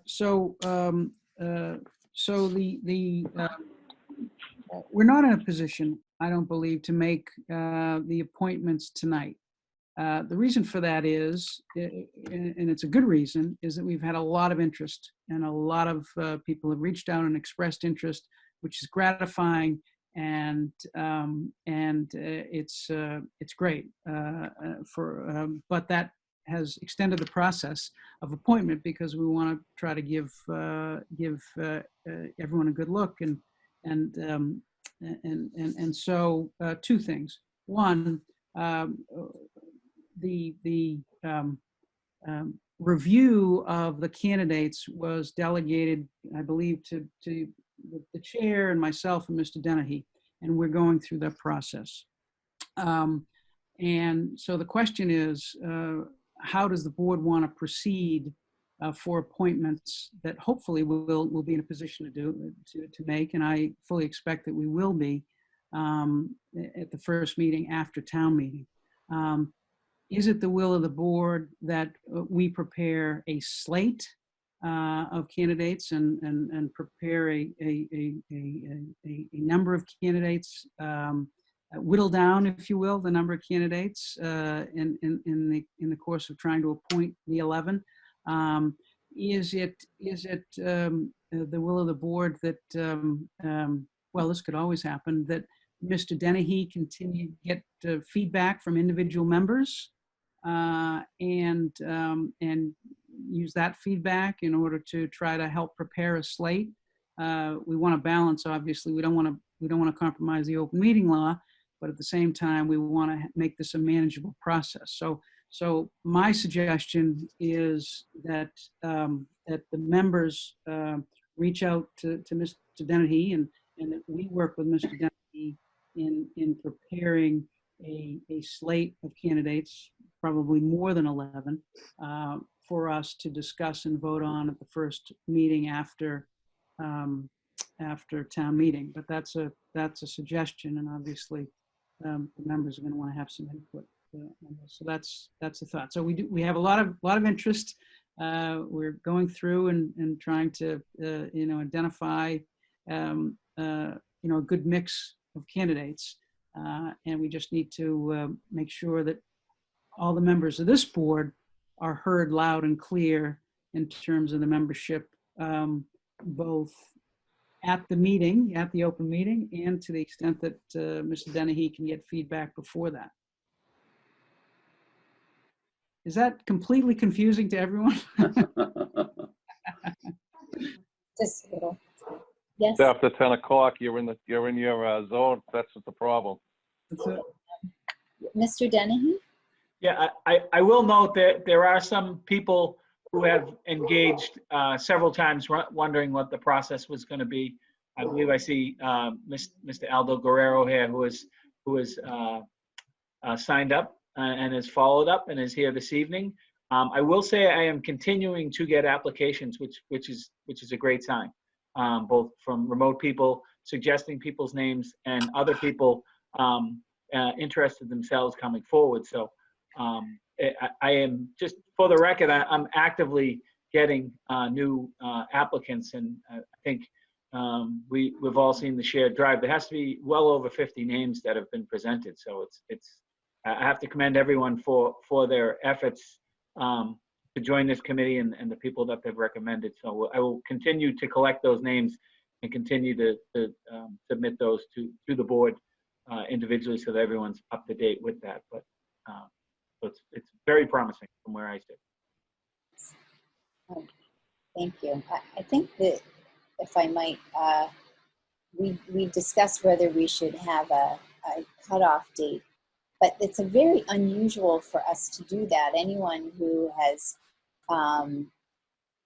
filled out a volunteer form realizes that we keep that open enrollment because we don't know when a spot on a committee might open up and we would need to fill it, or indeed a committee expands for some reason, although this, I think 11 is a robust number.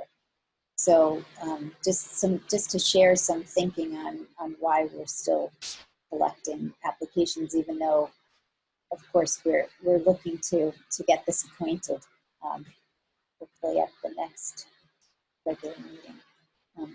Would any other board members like to say anything or ask questions? Do you have feelings about what might presented as far as the two pathways, or do you have a third pathway you'd like us to follow in developing a slate? Ms. Conlon? Madam Chair? Could I just let Katie talk first and then I'll come Oh, sorry. I didn't hear that. Sorry. We have, as Mike said, there's over 50 applications, so we've got a great group of candidates. It's not going to be an easy decision. There's a lot of people with great experience who've applied. I am comfortable with relying heavily upon the judgment of Mr. Zulus, who I know has talked with a lot of candidates and with the chair, trying to come up with a slate. Because again, it's not an easy choice. I'm not envying you having to make the call on some of these, and then maybe just present a slate to us. I mean, we've all had an opportunity to submit some names of people that we think might be interested. People have reached out and we've passed the names along, all of us. So I think we've all had a hand in it so far. And in terms of narrowing it down and looking at what the experience levels are that we need and what we need on this committee, I think would be good to have a couple of people really, or one or two people really focus on that. Or three with the town administrator, between Melinda, Mike, and Mike. I think that would be a good way to go about it. Mr. Doyle, I'll come to you in just a moment. I think Mr. Wells was next. Thank you, Madam Chair. I'm fine with all that. The only concern I have is Michael Zulus had suggested maybe presenting more. I'd rather narrow it down and just present the names, because we have got so many. I think that the vetting process should be able to get it down to the 11, and then we move. It's not even the 11 because you've got 3. Is it 3 pre-designated? 3. So the remaining, get it down to that, and then just move it from there. Because there's so many applications. Just thank you. I'll be comfortable with that. Mr. Doyle. Thank you, Madam Chair. Just a thought from past experience, based upon mention of the wood replacement, when that might be necessary. That's sometimes difficult, and there's oftentimes a mechanism that's constructed to make it less difficult by having, for example, 2 alternate members appointed at the same time that the committee is constructed. And oftentimes alternate members attend the meetings, but they have no say or vote in the meetings.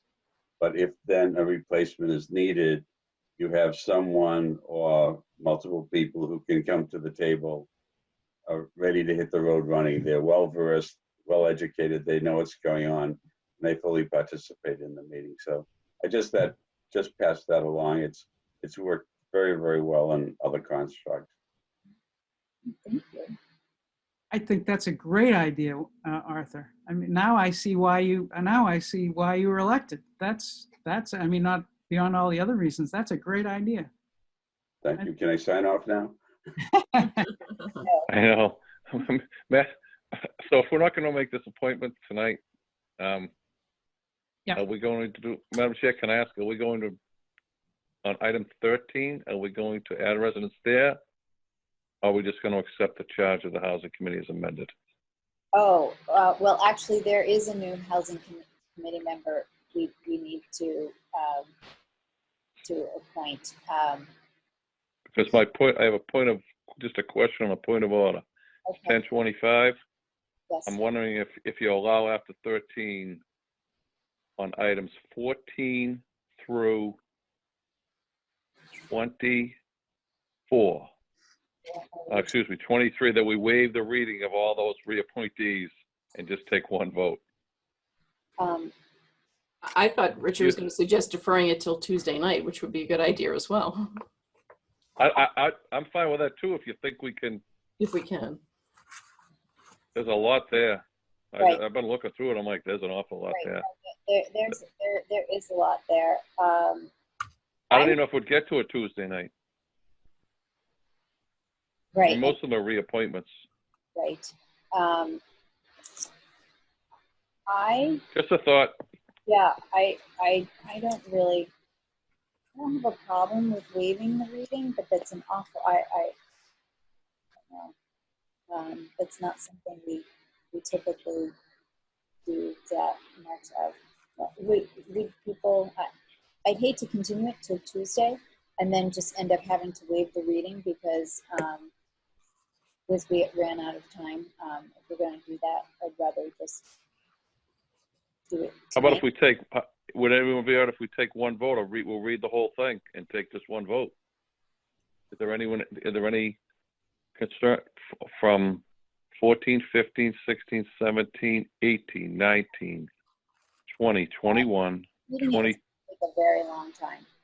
So I think we either vote it without reading it, or we push it to Tuesday. Except I really would like to have 14 because our new housing member would like to attend on Monday, and it would be great if she were actually appointed. So.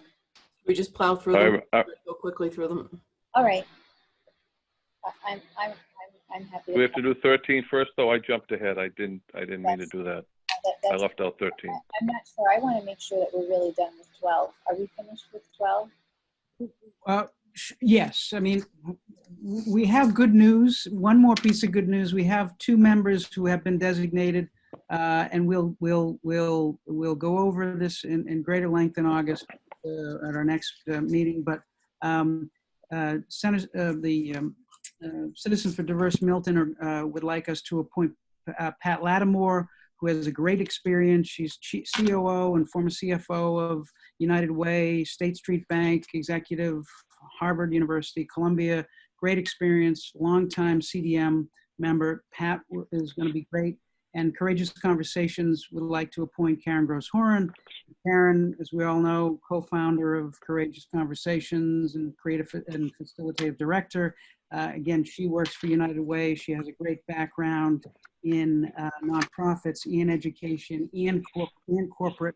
And so 2 great appointees that we can talk about when we make the appointments. Anyway.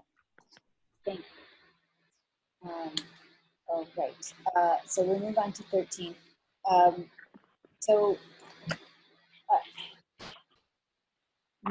Far prior to COVID, we had the discussion about adding a resident to the housing committee, and we said it would be a great idea, and then didn't vote it. So that is really what that we would be doing tonight.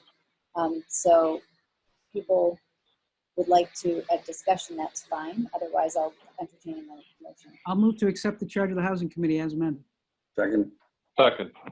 All in favor, Ms. Conlon? Yes. Mr. Doyle? Yes. Yes. Yes. Zulus? Mr. Zulus? Yes. Ms. Collins, yes. Excellent. Thank you very much. So 14, Select Board Housing Committee. Oh, yes, Mr. Zulus. May I try something, Madam Chair, and see if Mr. Freitag goes along? And that is a motion to make the appointments listed in items 14 through 24. No, 14 through 23 as listed. Second. Okay, I don't hear anything from Kevin Freitag. All those in favor, Ms. Kalman? I guess, yes. I mean, it's not as transparent, but it's getting late. So. I know, and that's what, We can redo it. We could redo it on Tuesday night. You know, we could do it. You know, right, so You won't have enough time. everybody would be We reappointed. have an hour. We have an hour. We've already talked about the All right. articles. Right, right, okay. Yes, if we do that, I can vote yes. It feels just too strange not to say these people's names where, okay, Mr. Doyle? Yes, with a comment that this is a good way to do business. Mr. Wells? Yes. Mr. Zulus? Yes. Collins, yes. Okay, excellent. Thank you so much. Item 24, I do want to note that the governor signed Bill S2812, which is a cocktails to go bill. It allows those premises with permits,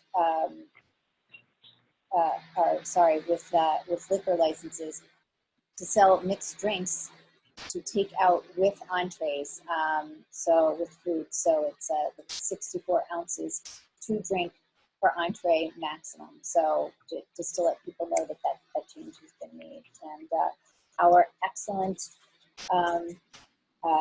Hillary Waite tracked that and let us know. So I really appreciate that. Madam Chair, I'll move that we extend the amended common victular on-premises liquor licenses for establishments with temporary outdoor seating under the Massachusetts COVID-19 guidelines for Abbey Park, Newcomb Farms, Novara, Steel and Rye, and The Plate to expire November 1st, 2020. Second. Second. All those in favor, Ms. Conlon? Yes. Ware? Yes. Mr. Wells? Yes. Mr. Lewis? Yes. Ms. Collins, yes. Excellent. Thank you. Confirm future meeting dates. So July 28th at 6:30 and 30th at 7, if we should need that for town meeting. And in August, if we keep to our 2nd and 4th, that's the 12th and the 26th, we need to approve new water rates prior to August 15th. So the 12th would work. I do not know if members would like to propose other dates. I have to say those work for me, taking people to college, I believe, but if people need them moved for some other reason. Okay.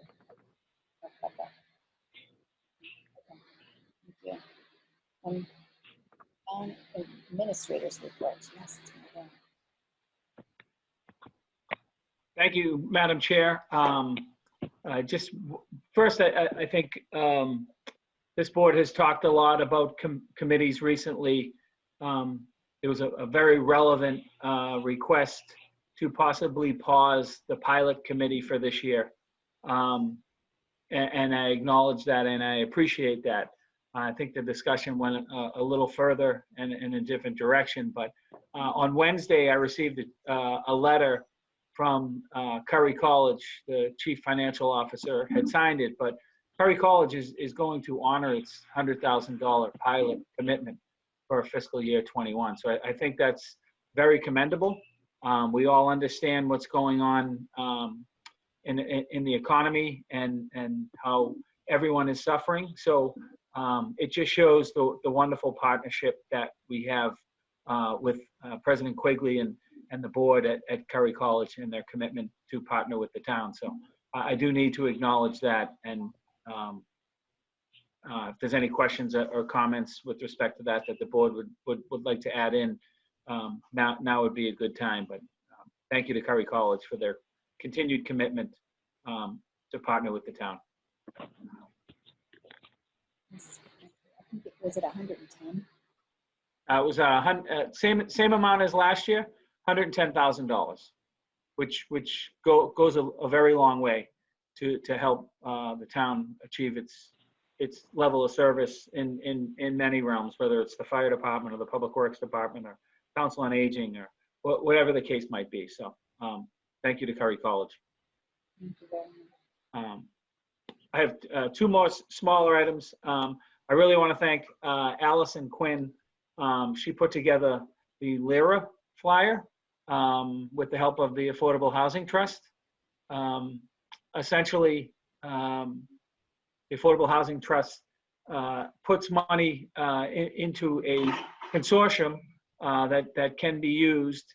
And what they're doing is, LIRA stands for Emergency Rental Assistance Program. So it's posted on the town's website.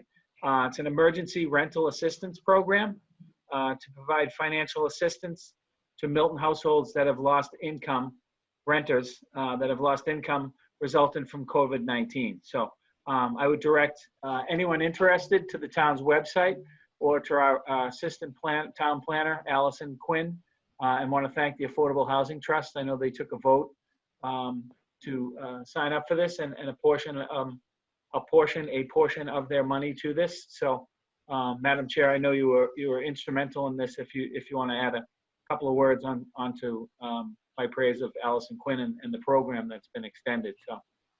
Yes, I do appreciate Allison's work on this because we get these home funds from the federal government and we haven't had a project. So this was a unique opportunity to really help people in the affordable realm in Milton, and she jumped right on it. And not only that, she worked with Nate Robinson, who is the head of the consortium. He's on the staff in Braintree, and the two of them worked together on this. So I'm grateful. Right.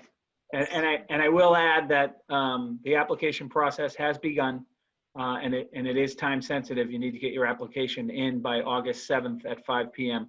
Again, go to the townofmilton.org on the main page and look in the news section, and it'll take you directly to the links that you need to follow. I said two more things. It's actually two more things now. Speaking of the planning department, on Monday, July 27th, a bit of a homecoming for Tim Zerwinski. Tim was the first assistant town planner for the town of Milton. 3 years ago, he left and went to Boston and joined the team on what I will always refer to as the Boston Redevelopment Authority.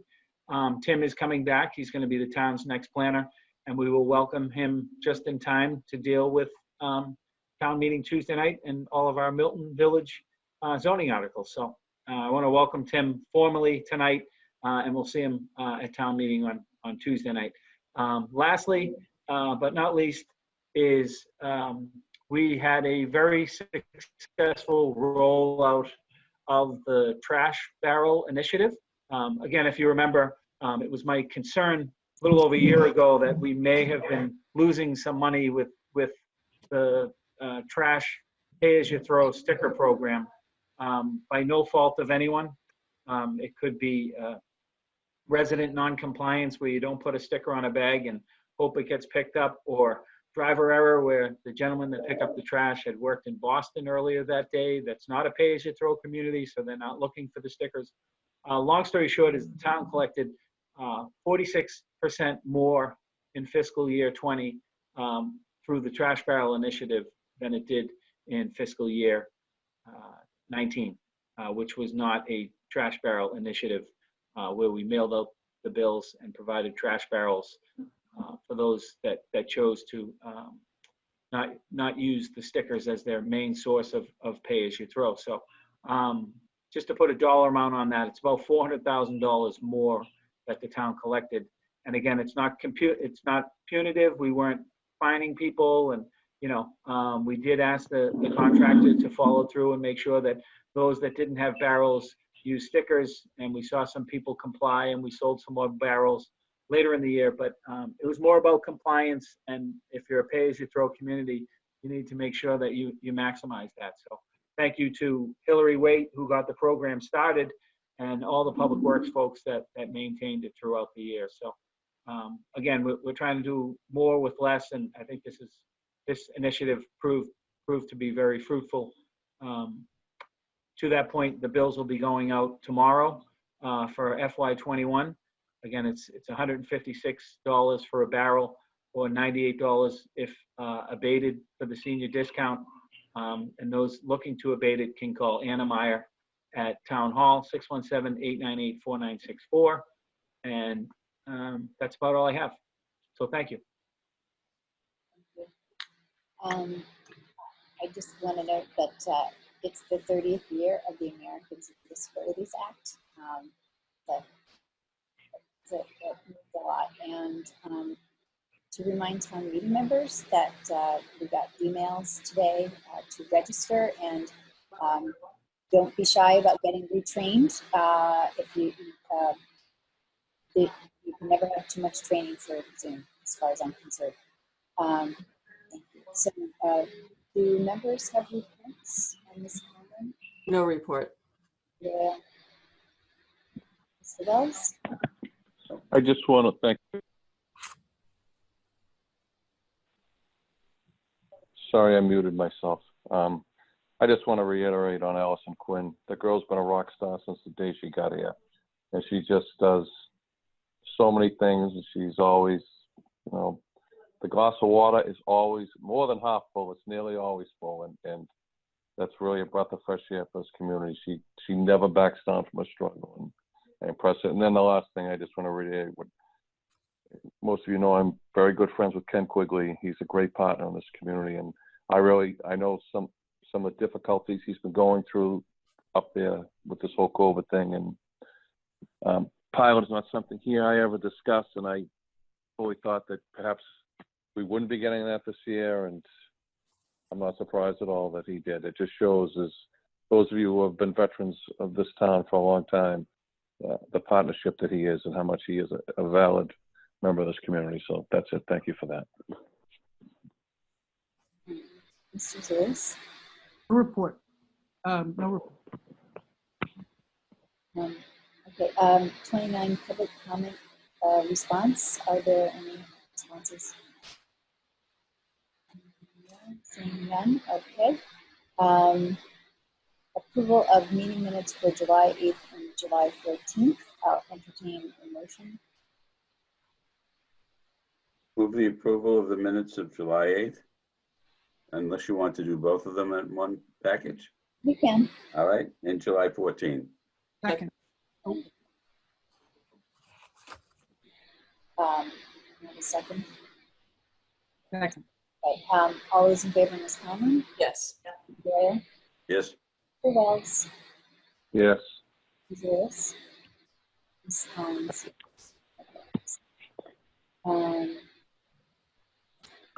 So I will move to we're actually, sorry, we're going to change the, oh no, we're actually not. Sorry, we hemmed and hawed a little on which executive sessions should go first, so my apologies. So we are going to handle the Governor Stoughton first executive session. I really think this should only take about 10 minutes. And then what we will do is come back into open session so that we can then go into executive session as the select board. So if I make this motion wrong, someone correct me, please. So I'm going to move to recess the select board meeting in order to conduct a meeting of the Governor's Stoughton trustees. Second. Thank you. All those in favor, Ms. Conlon? Yes. Mr. Doyle? Yes. Mr. Wells? Yes. Mr. Lewis? Collins, yes. I will call to order a meeting of the Governor's Stoughton trustees at 10:40. And I move to enter executive session to discuss purchase, exchange, lease, or value of real property, as I declare that an open meeting may have a detrimental effect on the negotiating position of the public body, specifically the town farm property. Second. All those in favor, Ms. Conlon? Yes. Zoll, Yes. Mr. Wells, Mr. Wells, Mr. Zoll, Yes. Ms. Collins, yes, Mr. Wells, Freitag, Yes, I'm sorry. Yes, Madam Chair. Mr. Freitag, yes.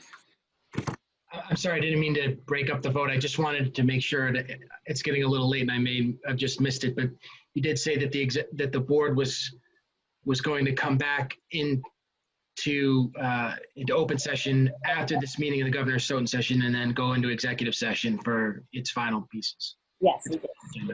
I'm sorry. Thank you. Sorry. It's much better to make sure that we're doing things correctly. So thank you. Excellent. Okay.